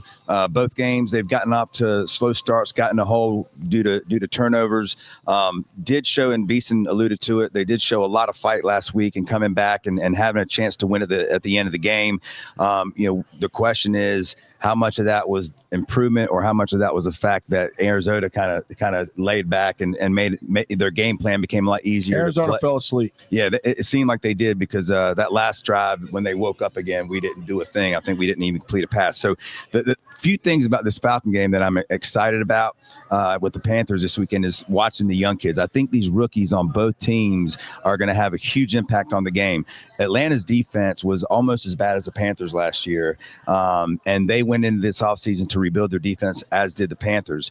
And to see some of these young kids, and let's start with the Falcons. You've got Billy Bowman, the safety rookie out of Oklahoma. You got Xavier Watts out of Notre Dame, Jalen Walker out of Georgia, and then Pierce out of Tennessee. And these 4 kids are making plays. And if you watch the Minnesota game the other night, and I know Minnesota's offensive line was banged up, but it's still a pretty good offensive line. And the Falcons, they're number one in like havoc plays in the NFL on defense. They get after it. They're playing hungry. They play downhill. And if you're a Panther fan, we're replacing Corbett with Mays, which I think's maybe an upgrade, to be honest with you. But at right guard, we're losing our dog, Robert Hunt, and Zavala is going to have to come in and take his spot. And Zavala, so far in his young career, has not shown anything. So they have a lot more faith in him than I think the fans do. I hope they're right, and I hope that when he gets in there, he proves himself and shows us what he's got. But when you look at this game, that's going to be an issue. And then the biggest issue is this. The Panthers so far this year against the run, they gave up over 200 yards to Jacksonville. Last week, they gave up 100 to Arizona, who has, 2 good running backs and a running quarterback. But we'll see if that run defense has improved like a lot of people think it has. Because the Panthers? The Panthers, yeah. A lot of people are saying last week they showed a lot of. Well, just you can read any article you want. They're saying they have glasses? The fact they only gave up 100 yards last week, and if you take away a 35-yard scramble, they only gave up about 65, 70. Those are all part of it. But still, they gave up 100 yards. First time in, I think, 9 games they haven't given up 200-yard rushes. So what I'm saying is, if you're going to take last week and go, okay, well, I'll take that as some progress. Well, we're going to find out, because Bijan Robinson is probably the second best running back in the game behind Saquon Barkley. And he does it all. And Algier, their backup running back, tore us up last year. So we're going to find out pretty quickly if this run defense has improved, or if last week was just a matter of the Cardinals got up pretty fast and went into coast mode. Here's the problem. Even if the Panthers load the box and put 8 in there, they can't stop anybody throwing the ball. And the Falcons have plenty of weapons. Penix is playing well, and it's just you pick your poison how you want to beat the Panthers. They still haven't improved to me, much from last year. You got different faces out there, but they're still young. You look at what the Falcons are doing, right? Yep. They go out and they draft young players. They bring guys in, and what did you say? They're the number 1 team with what? Havoc plays. Creating havoc, yep. Right? There's 2 ways to force havoc in the NFL. It's by personnel and players, going out there and beating guys. That's going to create havoc. Or it's by creating havoc, yep. By calling blitzes, by running stunts, by pressuring, players to go out there and, make decisions quick. The problem with the Panthers offensively has been, obviously, in my opinion, it's Bryce Young and turning the ball over when he gets out of the pocket. The Falcons are going to do a great job of pressuring the pocket. They're going to bring guys up the middle, forcing Bryce Young to the outside where he's susceptible to fumbling the ball. Yep. Right? He's susceptible to fumbling the ball because he has, many hands. Yep. He's a mini guy with many hands. And I'm not being mean. I'm being honest. He's a 5'10" guy, and those footballs are big and slippery when you have little mini hands and you're getting tackled by big guys. And the thing with Bryce is obviously he has to have better ball security. And the interceptions, I think, as a fan, we can live with some interceptions. Every quarterback's going to throw them. It's the fumbles so far that have been killers. And you're right, whether it has to do with the size of his hands, I don't know. But regardless of what it is, whenever he seems to get hit, he seems to lose the ball. And so he's got to secure that football against this defense. Like I said, I think we can live with interceptions here and there. It's going to happen as part of the game. Every quarterback throws them. But the fumbles have to me, they've been more detrimental than one they ran back, they scored a touchdown on last week. So, he's going to have to secure the ball. The other thing that scares me a little bit with a new center and a new guard in this game is that shorter quarterbacks struggle with pressure up the middle. And that's why you saw Sean Payton and these teams always make sure they had huge guards up the middle to protect that. Well, and that's not, that's part of it, but it's the size that you can't see over the pocket. And when you're bringing that pressure, you're going to escape, because it's not the distance of, which you have. It's when that distance closes, there's no windows for me to throw the ball. Yeah. I can't throw it over the top of those guys if that pocket is collapsed. Yep. So they're trying to collapse the pocket so there's batted balls, or the quarterback has to roll so that he can see the windows of where they're coming from. You see big quarterbacks like Josh Allen or Tom Brady or Peyton Manning, 6'4", 6'5", guys like that, they're just going to throw right over the top of that, and it's not going to phase them. But when you have smaller quarterbacks like Kyler Murray or Penix, or they're rolling the pocket, the Panthers, are not rolling the pocket, and maybe they will. Especially with the banged up, interior on the offensive line, to try to alleviate some of that pressure. But that also limits the amount of field that you're throwing to. Yep. And the problem is with the Panthers, on the offensive side, is that they've had one player, maybe two. We'll give Renfro a little bit of credit, but he's not a guy that's going to, maybe go out there and take the top off. Ted McMillan has been the best player on this offense, minus Chuba Hubbard, because you look at what, they're the receiver. I'm just blanking. Xavier Legette has been non-existent. Yep. Legette has been non-existent in these first three games. They had a stat last week. I think you guys talked about it on Monday. He had -2 yards on eight attempts. Yep, first time it's ever happened in the NFL. That is god awful. I can't, as a coach, continue to put a guy out there that's going to be as non-productive as him, because it's like those guys in basketball, right? You play basketball, when you go to the Y, right? And there's guys that sit outside and they want to shoot every time they touch the ball, but they can't make anything. Right. They guard themselves. Yep. Let him have the ball. Let's guard this guy. Let's double team this guy that's scoring all the points. Yep. Let's take him out and make him pass to the guy that can't shoot. Yep. Right. That's what's happening with the Panthers. They're going to start guarding the receivers that catch the ball and leave the guy that can't alone, because he can't catch. Here's the one thing, we talked about this Monday with Buck, and here's one thing that I would hope that we see Sunday. Bryce, his first two starts this year, last year, and the year before that, he gets off just awful starts, right? Interceptions, fumbles, we've seen that. Once he gets into a tempo, and when Canales seems to start getting and calling the plays quicker, getting a little more up tempo, I think Bryce tends to get in rhythm better. If I was Canales, and Buck agreed, is that this game, let's not come out with and dip our toe in the water with Bryce and go, okay, let's ease him into the game. Let's come out with his hair on fire. Let's speed up the tempo, and let's see if we can't get him in a rhythm. Because here's the thing, you mentioned Chuba Hubbard. He really hasn't done anything because we're down so many points. We have to throw the ball all game. I'm going to give you another point that I heard the podcast, and Buck was right and spot on. So were you guys on your conversation and what you had last week and the evaluation of his team. The thing that you guys didn't mention, and to be fair, even though nobody wants to talk about this, right? We know as players that these things, especially if you've played offense, these things have impact, especially with a young team, especially with young receivers. Playing on the road impacts that communication aspect of it. So those plays don't come in as fast and efficient because you're sitting there trying to hear. There's a lot of ancillary a noise going around, and you're not really focused. When you're at home, those things tend to slow down a little bit, right? You're going to have better communication. The offense is going to have the ability to make checks verbally, not just physically, where everybody's going to be able to know what those are. And you're not going to have to worry about, did he hear that? Did he miss that? So, those things will help the Panthers, communicate offensively, getting the plays in on time and things like that. And I think that will help this offense. It'll help Bryce, but I don't think it's going to change to the degree that it's going to allow, Xavier Legette to get open. Right. And here's what we don't know. As a coach and a quarterback, I want to be able to make all these changes. But if I have guys that are out there on the field that can't adapt or adjust to these changes, right, then one of two things have to either take those guys off the field or have to dumb it down. Right. And it seems like the Panthers have had to really dumb it down because on the road it's hard to communicate. And if you have a guy that can't understand the communication, you're going to see the lack of productivity with the -2 2 yards on 8 attempts.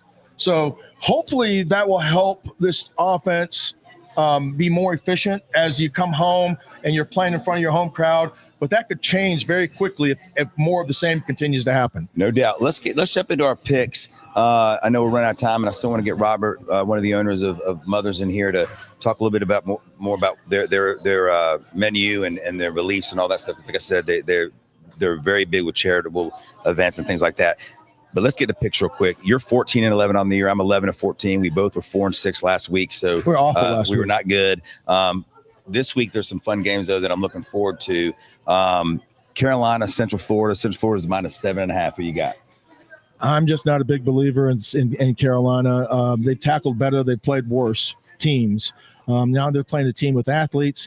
You can't tackle what you can't catch. I don't think Central Florida is going to be caught much by Carolina. I'll take Central Florida. I think I'm going to agree with you there. Central Florida -7.5. I think Carolina has shown some improvement, but they're stepping up in talent this week on the road. And it's going to be hot, like you like to talk about. It's going to be burning hot there. So I'm going to go Central Florida as well. Game 2, NC State, Duke -2.5. NC State, Duke, this is one of those games, with NC State, you expect them to kind of come back a little bit. I know they started off hot. Their quarterback, as you mentioned, has been playing well. Their defense has been opportunistic, maybe not great and consistent. I like the way, but Duke just doesn't have enough. They don't have enough talent. I love their coach. I love their structure. I love their discipline. But I think NC State in a close one. I'll take them with the field goal. I agree. I think over Duke. I think we see State's defense show up in the first half for the first time this year, and I think they get it done. Auburn at Oklahoma. Oklahoma -7.5. You're going to pick first this time because I picked first last time. All right. And we're alternating just so that you have a fair share and we're not picking the same games. All right, here we go. So, Oklahoma has looked great so far. Auburn has looked a lot better than they did last year. Their quarterback play seems to be improved, which was a big problem last year. I want to take Oklahoma at home -7.5, but I think Auburn's going to be good enough to at least keep it close. So I'm going to go Auburn +7.5. Oklahoma has struggled when they play SEC caliber teams, when they play big physical guys on the defensive side that get after it.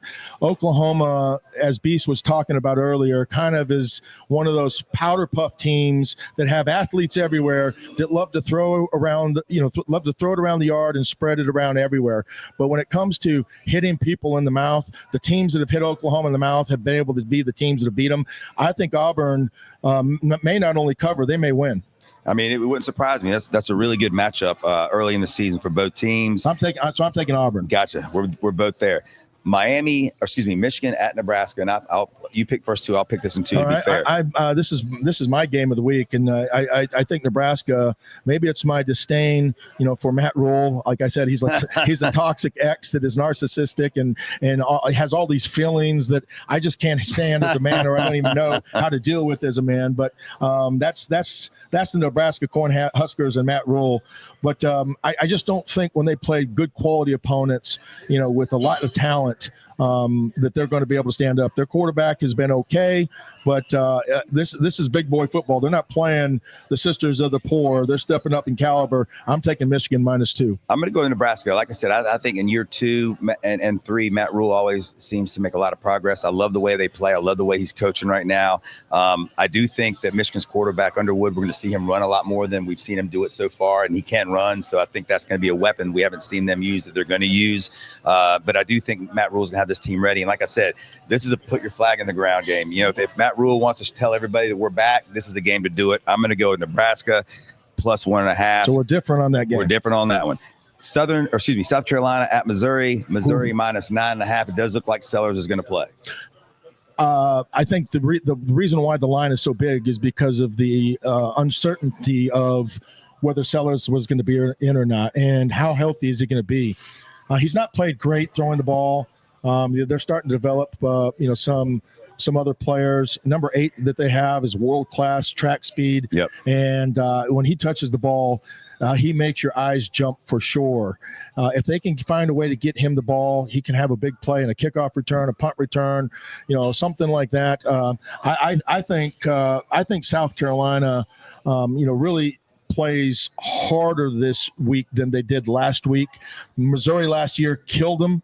I think they beat them by 14, 21 points, something like that. I think this is a turnaround game for South Carolina. They come back to, come back and get it done. I know the game's on the road, but I like South Carolina in this one, potentially even a win. I think Beamer is the kind of guy that's going to get that his team's going to get off the mat. They're embarrassed about last week. As long as Sellers is healthy, and I think we're going to see him have the best game he's had thus far this year. I know he's kind of struggled, but I agree with you. I think getting 9.5 points I'll take that bet every day. So we're both there on South Carolina.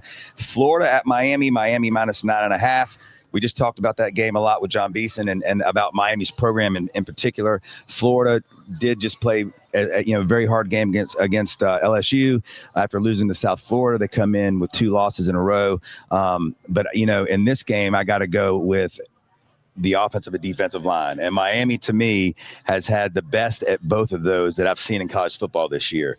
So they're at home. A lot of these players know each other. They went to high school together. So I do think Florida's going to bring it and give it all they got. But when it comes down to the end, I think that both lines are better for Miami. And I think the coaching for Miami is a hell of a lot better than Florida. So I'm going to go Miami minus 9.5. See, and I agree with everything you said. I think there is a little bit more dudes on Florida than maybe what Miami has seen, that can make plays. And these dudes played together in high school. They played against each other in high school. They probably, a lot of them went to school together. But those are the dudes that they're going to be playing against. And one went to Miami, the other went to Florida. Right. But I think Miami wins the game. I just don't think they cover the 9.5 points that they're giving up. I think it's a close game. I think Miami wins in a close one.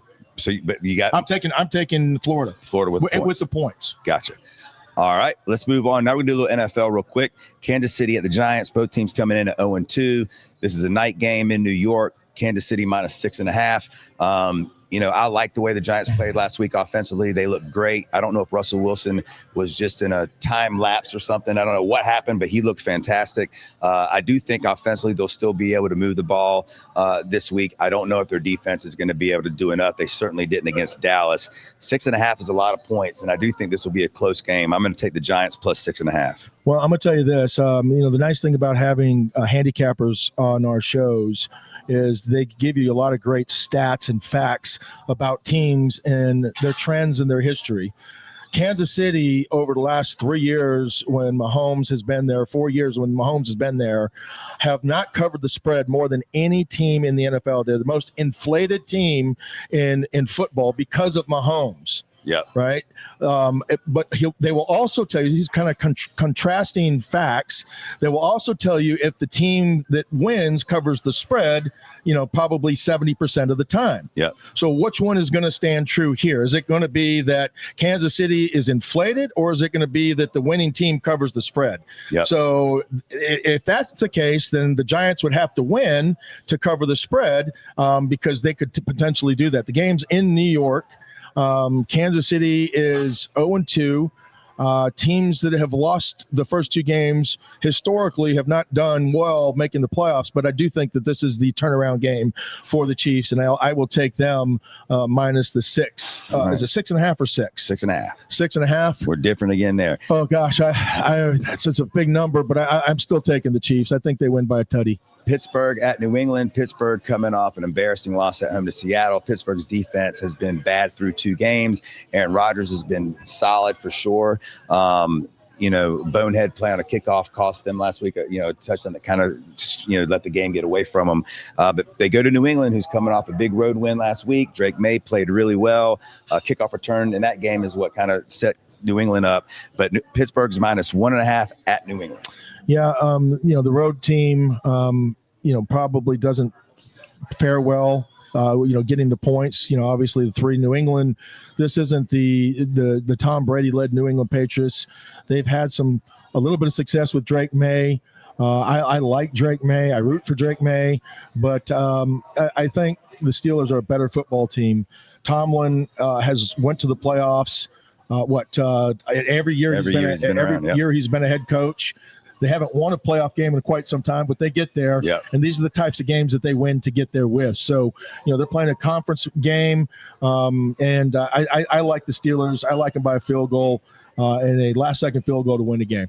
Yeah, I'm with you on that.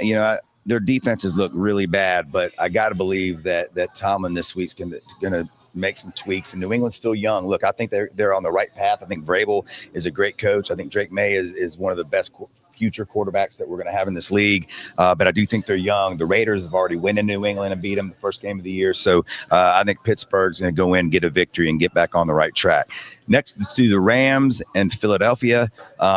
We talked about this game a little earlier. It's shocking to me that the Eagles are 2-0 and Jalen Hurts only has 2 passes longer than 10 yards with A.J. Brown, Devontae Smith, with all the talent he has. I think that changes this week. I think I like the Rams team a lot. They gave Eagles all they wanted in the playoffs last year with a hurt Matt Stafford. But I do think the Eagles are just the best team in football. And I think that between Saquon and I do think we'll see the offense open it up a little bit more this week. And now listen, the Rams, those 2 young defensive ends they get, Verse in particular, they get after it. So Jalen Hurts is going to have to use his scrambling ability in this game. But I think at the end, Saquon's going to have a field day, and I'm going the Eagles -4.5. I hate that number, though. I wish it was 3. The Rams' defensive players are young. They're good. They're explosive. They haven't played the tackles that they're about ready to play. 2 of the best tackles in the NFL with the size, the length, and obviously, they have the experience as well playing in big games. Andy Reid is arguably the best mind in coaching today. When he, at Kansas City, this guy for the Eagles has done a really good job of, creating offense for his team as well. The big part of what they do is running the football with Saquon Barkley. He's been the difference maker, and having the 2-headed monster back there with Jalen Hurts. They haven't had to throw the ball down the field because, when you run that play action and you're throwing behind those linebackers, that catch and run puts those linebackers in a predicament when they're having to turn and burn and get back. So, that's the one thing that this Eagles team does better than anything else. They use play action. They run those crossing routes. It's kind of a West Coast offense, with a quarterback that can run. I'm taking the Eagles all day in this game. We're in agreement there. All right. Now we're going to get into the 4 games we picked. My 2 that I'm picking and the 2 that you're picking. And I'm going to have to pick another one because I already had Michigan and Nebraska in as one. So I'll come up with another one. But the first one that I'm taking is West Virginia at Kansas. Kansas is -13.5. West Virginia is coming off a upset win at home against Pittsburgh. Their biggest rival. Those teams hate each other.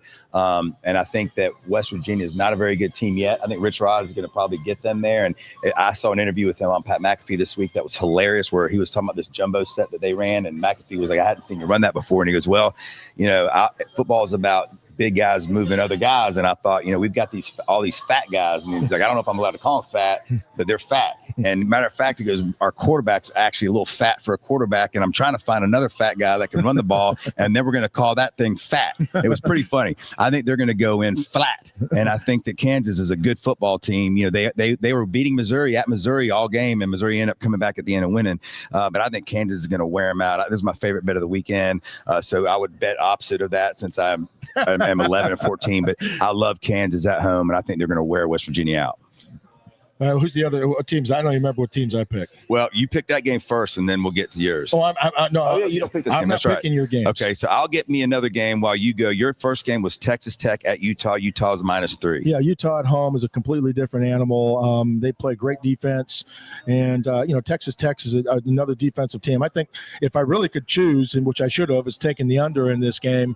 But Utah at home is almost unbeatable. I think they're like 30-something-1 over the last 3-4 years. They play physical. They fly around, and those Mormons, and all their wives are out there at the game. And after what took place there, it'll be interesting to see that environment and what takes place. But I like Utah in this. With the points. All right, and then the second game that you chose was Kent State at Florida State. Florida State's laying 45 points. 45 points. If you're looking for games to take, right, that nobody else is watching, the odds makers really don't study these as much. Going back to what our handicappers have said, these big spread games usually cover about 70% of the time. They're not enough points, but that's about as much as they can give. Florida State is not going to have any mercy. They're trying to impress. They're trying to dominate, and they did last week, and they do it again this week. This might be like a 70-3 type of game. Yeah, they didn't seem to take the foot off the pedal so far in any of their games. So I think you're probably onto something there.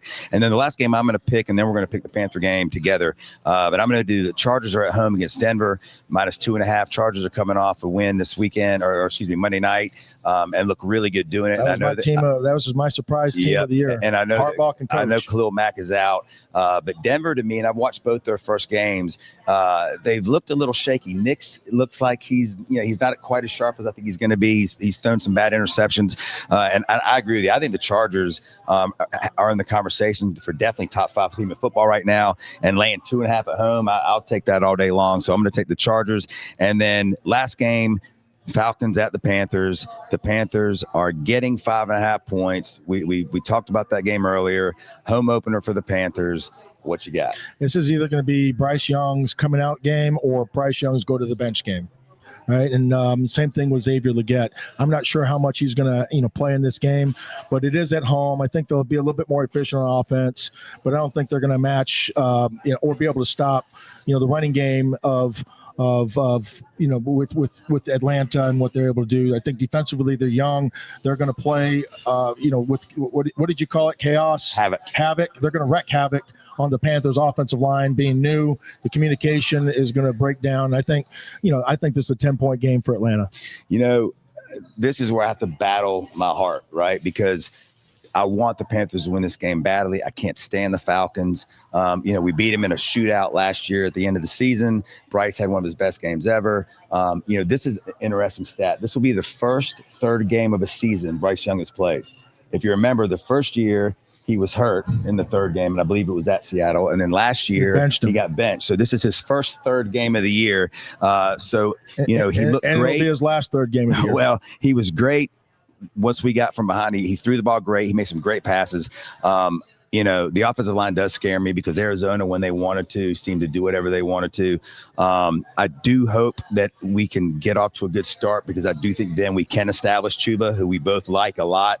But it's going to come down to really, can we stop the running game for Atlanta? Because if we can't, our defense is going to be on the field all game long, and they're going to be exhausted, and we'll see. So I think this is a huge game for Bryce. I think it's a huge game to see if our defense has improved at all.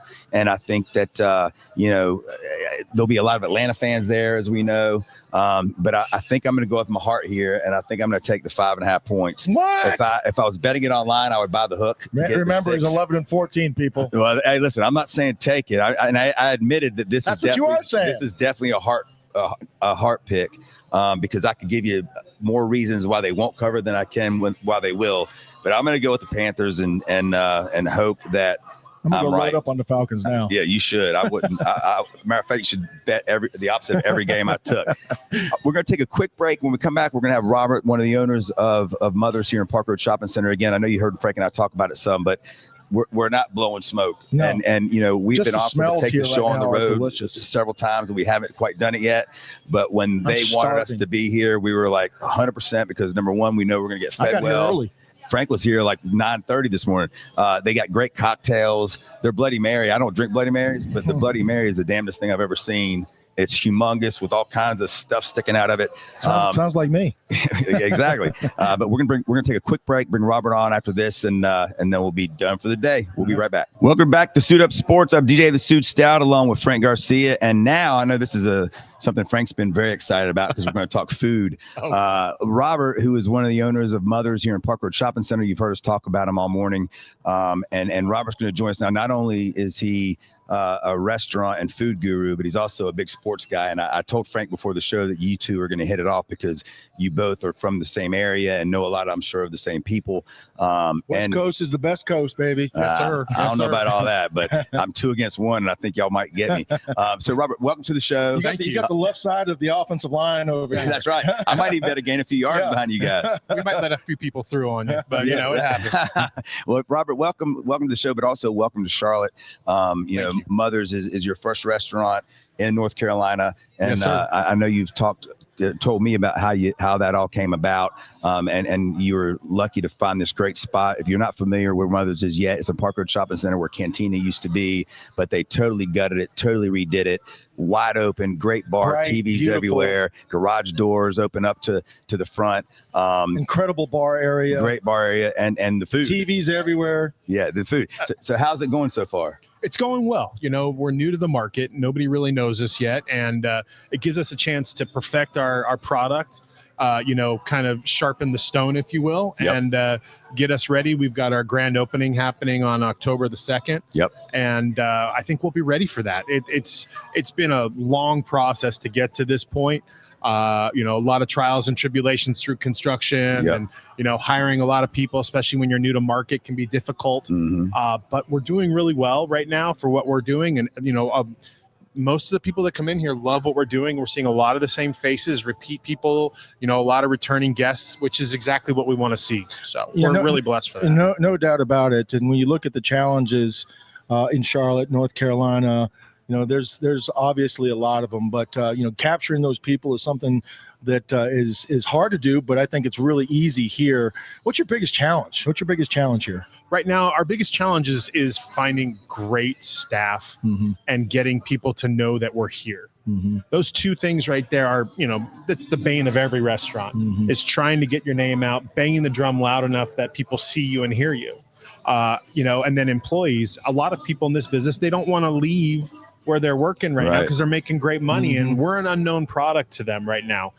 But once they come in with their friends, we go out a lot and say, hey, just come and check us out, try the food, see what you think. And they start seeing the crowds. And with time, the staff becomes great. We've got great people already. We've been super fortunate already to have who we have. Yep. But, it's just a continuing process to try and be better than we were the day before. Yeah. And that's the big thing. People are so, this is such a great restaurant. Yeah. There are so many great chefs here, so many great concepts. We've met so many people, and they've all been so accommodating and welcoming of us.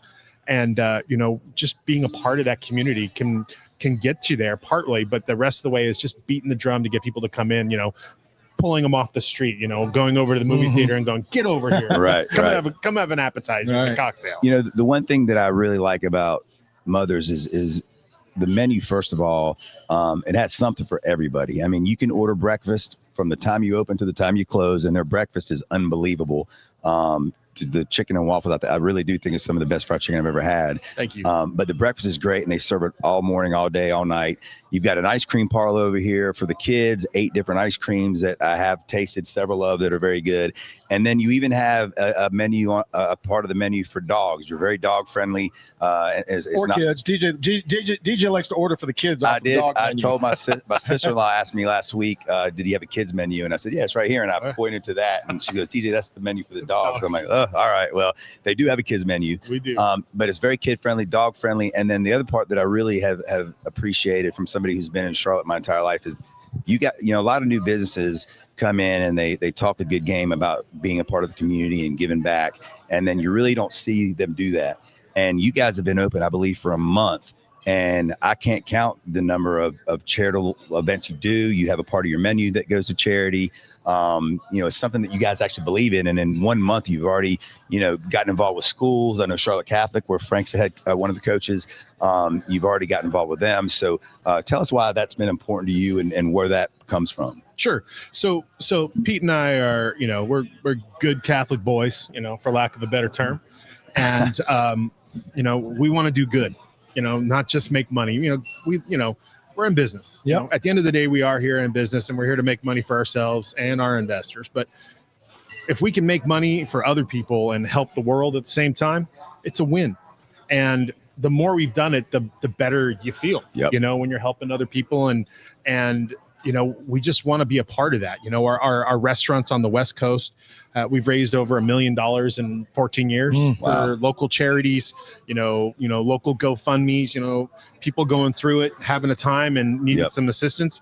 We're going to be there as much as we can. The schools, we focus really big on the kids, because at the end of the day, that's, kids and families are all together, and we want to help children as much as we can. Well, and, I think one of the things that I was really drawn in by is the amount of people that followed you here from California. Yeah. The workers, your chef, some of your managers, the loyalty that your staff has says a lot about the ownership, because as you pointed out, it's easy to, just say, okay, I'm going to go find a job somewhere else. It's really hard to keep the good employees and keep them happy. And that's one of the things that obviously you've done, because you brought them here with you as well. And that is something we're extremely proud of. Our operating partner here, Melissa Boggs, I think she spoke to you guys the last time. She's been with us for 11 years. You know, she moved from, she is from Virginia, and we brought her back closer to home so she could be closer to her family. But we really, we pride ourselves in taking care of our people, trying to adapt to the current, workforce, the life, what everybody wants, trying to find that balance. We try to do our best to work with people and our employees and give them that peace of mind.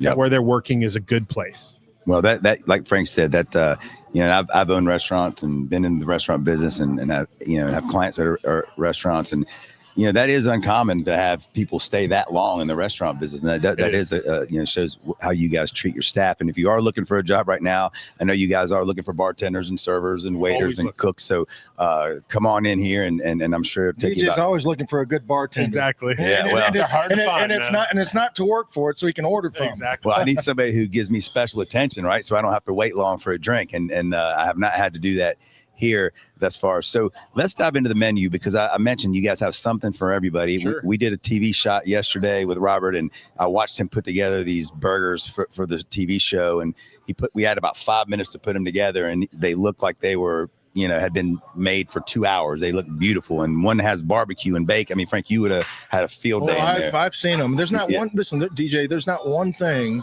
that has come out that I haven't looked at and said, oh my gosh. From the macaroni and cheese to the breakfast skillet that came out with the mound of tater tots and eggs. And Alex came the other day and had Eggs Benedict. poached eggs or eggs Benedict and steak. And everything I've had it's giving me chills. I'm getting hungry. I don't know. I'm like one of those fat kids that starts talking about food. I guess I'm an addict. I'm getting worked up over here. You know what's funny is starting to sweat. when I've been here and watch people who are here for the first time, when their food comes, watching their faces, even Frank and I saw it this morning, when they get this big portion of food in front of them, and they're just like, oh my God. And we mentioned that, it's a ton of food, and you're going to bring some home with you. I mean, I'm sure there's somebody like Frank who can probably finish it all. But I had the Cajun chicken and shrimp pasta a few weeks ago, and number one, it was unbelievable. And number two, I ate about half of it and brought the other half home. I couldn't finish it. It's just such a huge portion of food. It's a value. And we're not the least expensive spot in town. I'm going to say that, but when you get your money's worth here. Absolutely. You get 1 or 2 meals, or sometimes 3 meals. That Pablo's chicken Cajun pasta, that's enough for like 3 or 4 meals. Yeah, no doubt. It's such a big thing. But that's there's 130 menu items on there, and how we go about those menu items is we talk to our staff, and I like this, I saw this here, and we want to make things that everybody wants to eat. My biggest problem is my family. Every night, where do you want to go to dinner? I want to go to Mother's. Oh, come on, guys. Let's go. Seriously, can we go someplace else? And it's, we try to make everything we can from scratch, as healthy as possible. So it's not out of a bag or a can. So that if somebody has an allergy or they don't like something, we can work with them. We don't say no. Somebody wants to make something on their own. Well, yeah, sure. We'll do it for you. Whatever you want to do. We want you to feel warm and comfortable and enjoy coming here and eating. Well, it does feel like I'm going to Mom's, right? And the name has meaning, and family is important, as you just pointed out. But talk about the nature of the name and the brand, and kind of the concept behind Mother's. Sure. Yeah. So my business partner, Pete Truxall, he started it approximately about 14 years ago. And the concept was built on the warmth of a mother's kitchen, of our generation coming downstairs on a Saturday morning, cartoons are on, smelling that bacon. Exactly. Yes, sir. And that's kind of when we're looking for employees, we want that same feel, people that can give that warmth off, because you're eating you're supporting our families and all these people in here. And we want to make sure people understand that we're extremely thankful for that. And we got to have that feel out of our staff. We got to have that feel out of our food. The warmth has to come through. And it really does, in my opinion. And that's one of the things that has kept us doing our thing, is just trying to create that feeling that when you eat there, the food is good, the food is fresh, and there's a lot of it. Yeah, there's definitely a lot of it. What are some of the highlights on the menu that's kind of, your best sellers, or the things that people get the first time and they go back to again and again? So you brought up the chicken and waffles. Yeah. That is the silent, one of the top ones, because the silent assassin. Yeah, the gravy on that. We make that gravy from scratch. Yep. Our roux is made. We do everything from scratch on that. The chicken, the seasoning, we season our chicken well and get a good flavor on it, make sure it's going. The Cajun chicken sandwich is one of my favorites. Yep. Is a lunch item.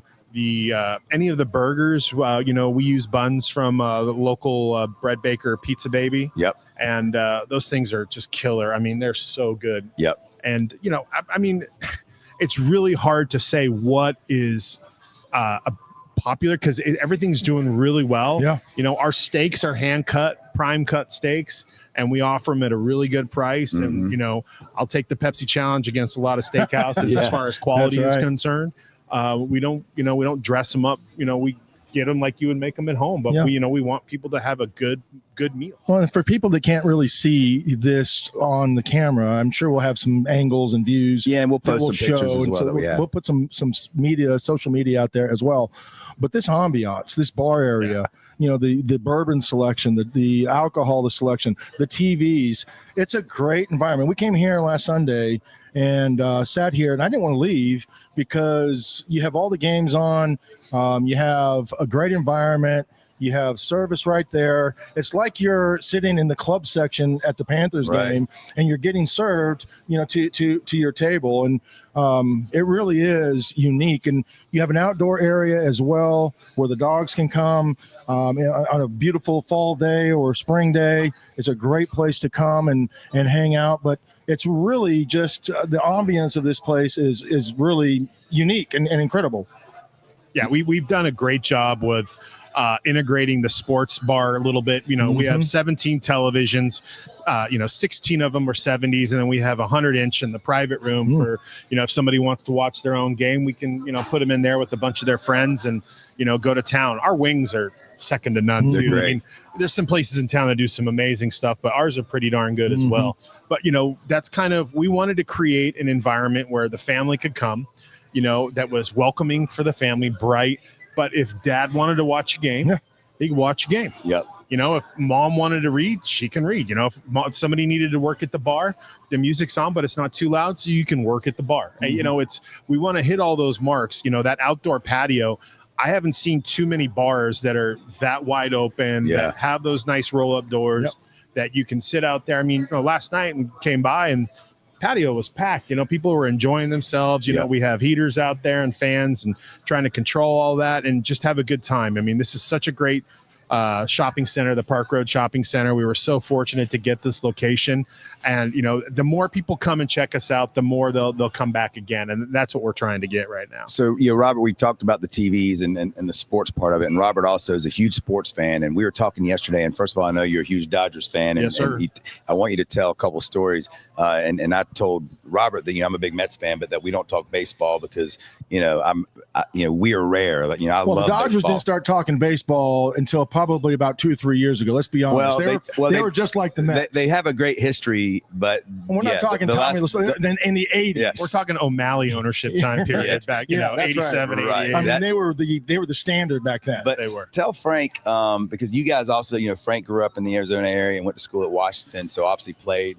His sister went to Arizona State, and I think you said your daughter goes to Arizona, if I'm not mistaken. No, I went to. You Arizona. went to Arizona. That's right. She's at home. You went to that school down there? It's not my fault. Your daughter went to the other one, or that you went to Puglia, but it ain't my fault. Yeah. But tell Frank the story that I thought was pretty funny. So Robert worked at Dodger Stadium when he was a youngster, and his football coach also worked there, right? Correct. And tell Frank the story about the Cokes. There was no cardio involved if you worked at Dodger Stadium with him, because it was, you did Cokes. So you had 60 60 pounds of sodas Yeah. strapped to your neck. Oh my gosh. And he put all the young ones, all of us, up in the nosebleeds when Dodger Stadium used to be red. Oh yeah. So you would just go up, and you were literally running stairs for 3 hours, walking up and down. I mean, you lost 3 or 4 pounds. You were drenched, and he would just smile, laugh at you. Imagine trying to get. I mean, you're in the businest now. Yeah. Imagine trying to get employees that are willing to do that now. Not a chance. Not a chance. I'd be in court. Yeah. I'd be in court.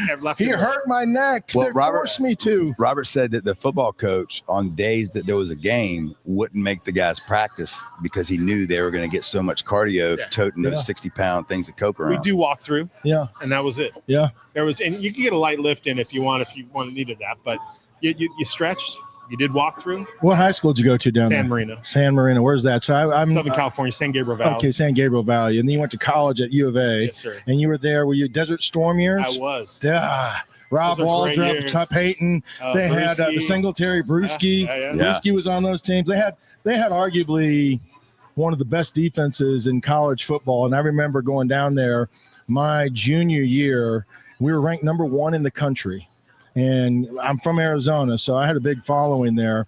And you had a great punter. He was probably the MVP of the game because every time we started, we were about on the 5-yard line, and he changed the field on us almost every time. But they had like we were talking about Ted Brewski, a guy named Rob Walchuk, Ty Parton, Singletary, Chris. Yeah, I mean they had a great defense. They had some really good DBs as well. Offensively, they ran the wishbone. They had like Michael Bates, Mario Bates. Yep. They had both Bates in the Did back. you win the game?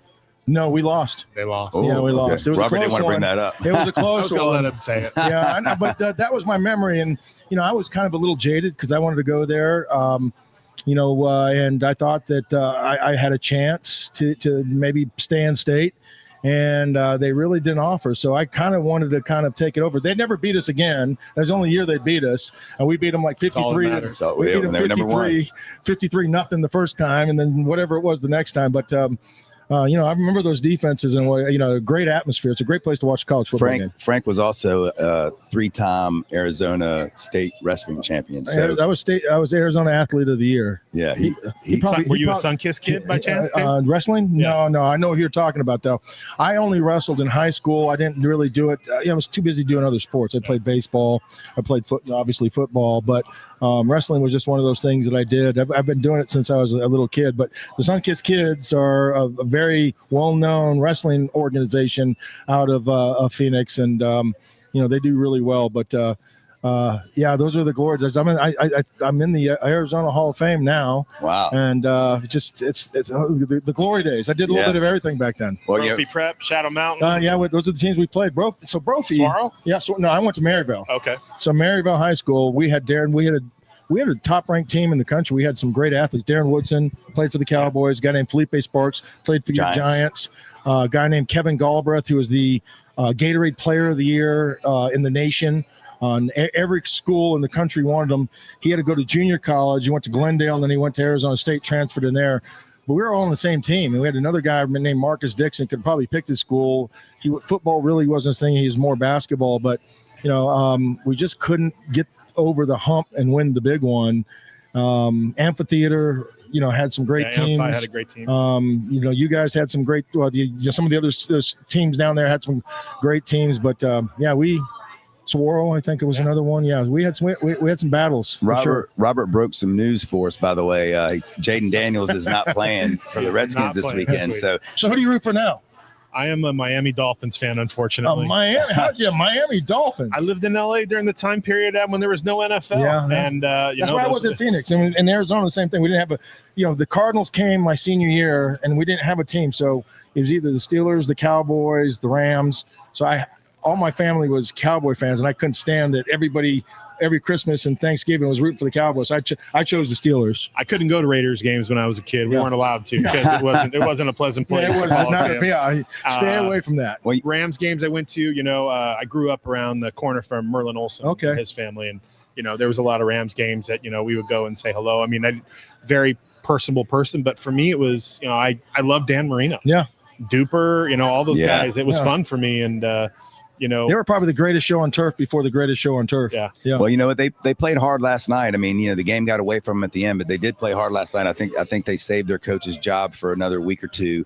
So it'll be interesting to see what happens with those guys. I think you guys also have another mutual friend. I think Pete mentioned that you guys are good buddies with Steve Berline and his brother, and Frank obviously played with Berline here in Carolina. That's one of Pete's boys right there. They're good friends. They know each other. It's not their fault. They both went there. My daughter went to Mater Dei, so we're Mater Dei folks over here. So, you know, the limited interactions I've had with him, he's been a great guy. You know, but like I said, I'm a Mater Dei guy where, you know, they were enemies. Yeah.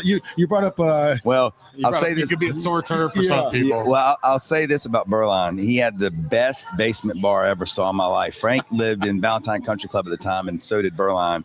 And we went over there one day for something I don't remember, to drink and watch a game, I'm sure.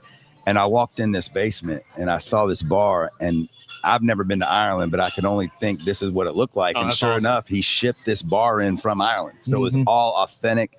Everything in there was unbelievable. And, another story funny with Berline, I was playing in a celebrity basketball tournament for Del Curry.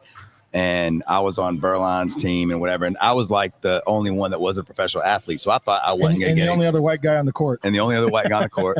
And I almost got in a fight with the mayor at the time because he was all over me. And Pat McCrory? Not Pat McCrory, the other one, Cannon. Oh. And I mugged him on a layup. I mean, Del Curry came up to me and was like, dude, what are you doing? I'm like, dude, he won't get off me, man. So anyway, I wasn't going to shoot the ball because I knew no one was there to see me. And I was passing up open threes, and these professional athletes, and Frank's the same way, are so competitive. We're running back down the court, and Berline gets all over. Shoot the damn ball. You're wide open. I'm going to shoot the ball. And just rips me. Next time down, I shoot it, make a three. And then I said, get me out of the game. I'm 1 for 1. I don't want to play anymore. I've already almost got kicked out. The mayor pro tem's laying on the floor. But Berline, I mean, he ripped me a new one during a charity game. I was like, my God, but he was right. Well, speaking of charity, I know, obviously, I mean, we talked about it a little earlier, you know, Catholic schools, I'm at Catholic, the high school system is something you guys are really trying to tap into as well, trying to get into the community. And I know that Pete has been going out to a lot of the local, businesses and schools and trying to get them involved as well. Yeah, that's a big part of it as well. Getting the high school kids. We like to hire the young ones too, give them first jobs. So we break in your kids. So bring them on down. And they're going to do it right here. I promise you'll take care of your kids. We actually make the parents sign a waiver that says, hey, this is a real job, real consequences. You have to show up. You got to stay away and let us do our thing with them. So, it helps. And, we have there's a lot of great kids that have worked through our system to become, good individuals in the community. But as far as the charity aspect, football programs, soccer programs, you name it, science clubs, math clubs, we're here to help people raise funds for their for their groups and, try and just help the schools as best we can. Cause we all know, that's our nationwide, they're underfunded. And, if we can raise 1,000 here, a couple thousand there, $100 here, it's going to help every little bit. Absolutely. And I'll tell you, it's a great place to come after a high school game. So if you're Catholic or Myers Park or any of the high schools around here, or junior highs or middle schools, it is a great place to come. They got plenty of room. So if the game's over and you're looking for a place to come afterwards to have a celebration and watch whatever football's on Friday night, come on in because it's perfect for that. Not only that, DJ, you talk about this private room back here. I know you mentioned that briefly, but that's a great opportunity for any business to come have a meeting, to bring their the company, have a nice little private event, and enjoy this room as well. Yeah. So, what you were talking about, like, we're one of the very few restaurants that you can show up with 25, 30 people and we're going to get you in. Yep. We're going to find a way to get you down. If, you want to do a special group in the back, watch a game together, do an awards ceremony, draft parties. Yeah. I had 3 draft parties, this year. That's it's a great place. The food's good, and we don't have minimums. We just want people to come together and and eat and enjoy themselves. So the TV also has setups for HDMI on your own sound, so you can play what you want to play and enjoy yourself. We can close it off, the doors, and you're in your own space. There's nothing there but you. Well, Robert, thank you for having us. And I know we're going to be doing our show here, I think, once or twice a month. And the grand opening's right around the corner. Grand opening October 2nd. So that's going to be great. And you'll see more and hear more about that over the next couple of weeks. But thanks for having us. And Frank and I have been here quite a bit in the first month and watched games here last Sunday for a while. I can't say enough good things about this place. Yeah, Thank you. It's great. And like I said, this is the first time we've taken the show on the road. We've been asked to do it, and we just haven't done it. And then this just was We're waiting for the right opportunity. Yeah, so we're excited. We're excited, and thank you for having us. No problem. And yeah, if you're out there listening or watching, Park Road Shopping Center, Mothers, where old Cantina used to be, Right next to the movie theater. Right next to the movie theater, and I always forget the store where I always buy hats 2 doors down. But you know, we can get REI. No. It's I always forget the name of it, but all my buddies go there, and They're good folk there. They're great folks there. So yeah, it's a great shopping center. I mean, it really is a lot of foot traffic, and so thanks again for having us. We'll I think we're back in 3 weeks, and just we'll get on social media, tell you what the day and time is if you want to come by and hang out. But in the meantime, come by and check it out, whether it's after a game to watch games or whatever. Dylan, thank you over there. Big D did a good job with everything. And also got to thank Neogenics for stopping by as well. Neogenics and Thompson. Nico, yeah. Thompson stopped by too. Thompson's the biggest foster care organization in the region. So they've come by, and I know we're going to introduce you to him if you haven't met him already, and see if there's some things we can do there. So thanks for joining us, everybody. Thanks for watching today. We'll be back Monday, hopefully a Panthers victory Monday, but I don't know if I've bet on it. Good luck. Have a good weekend. All right.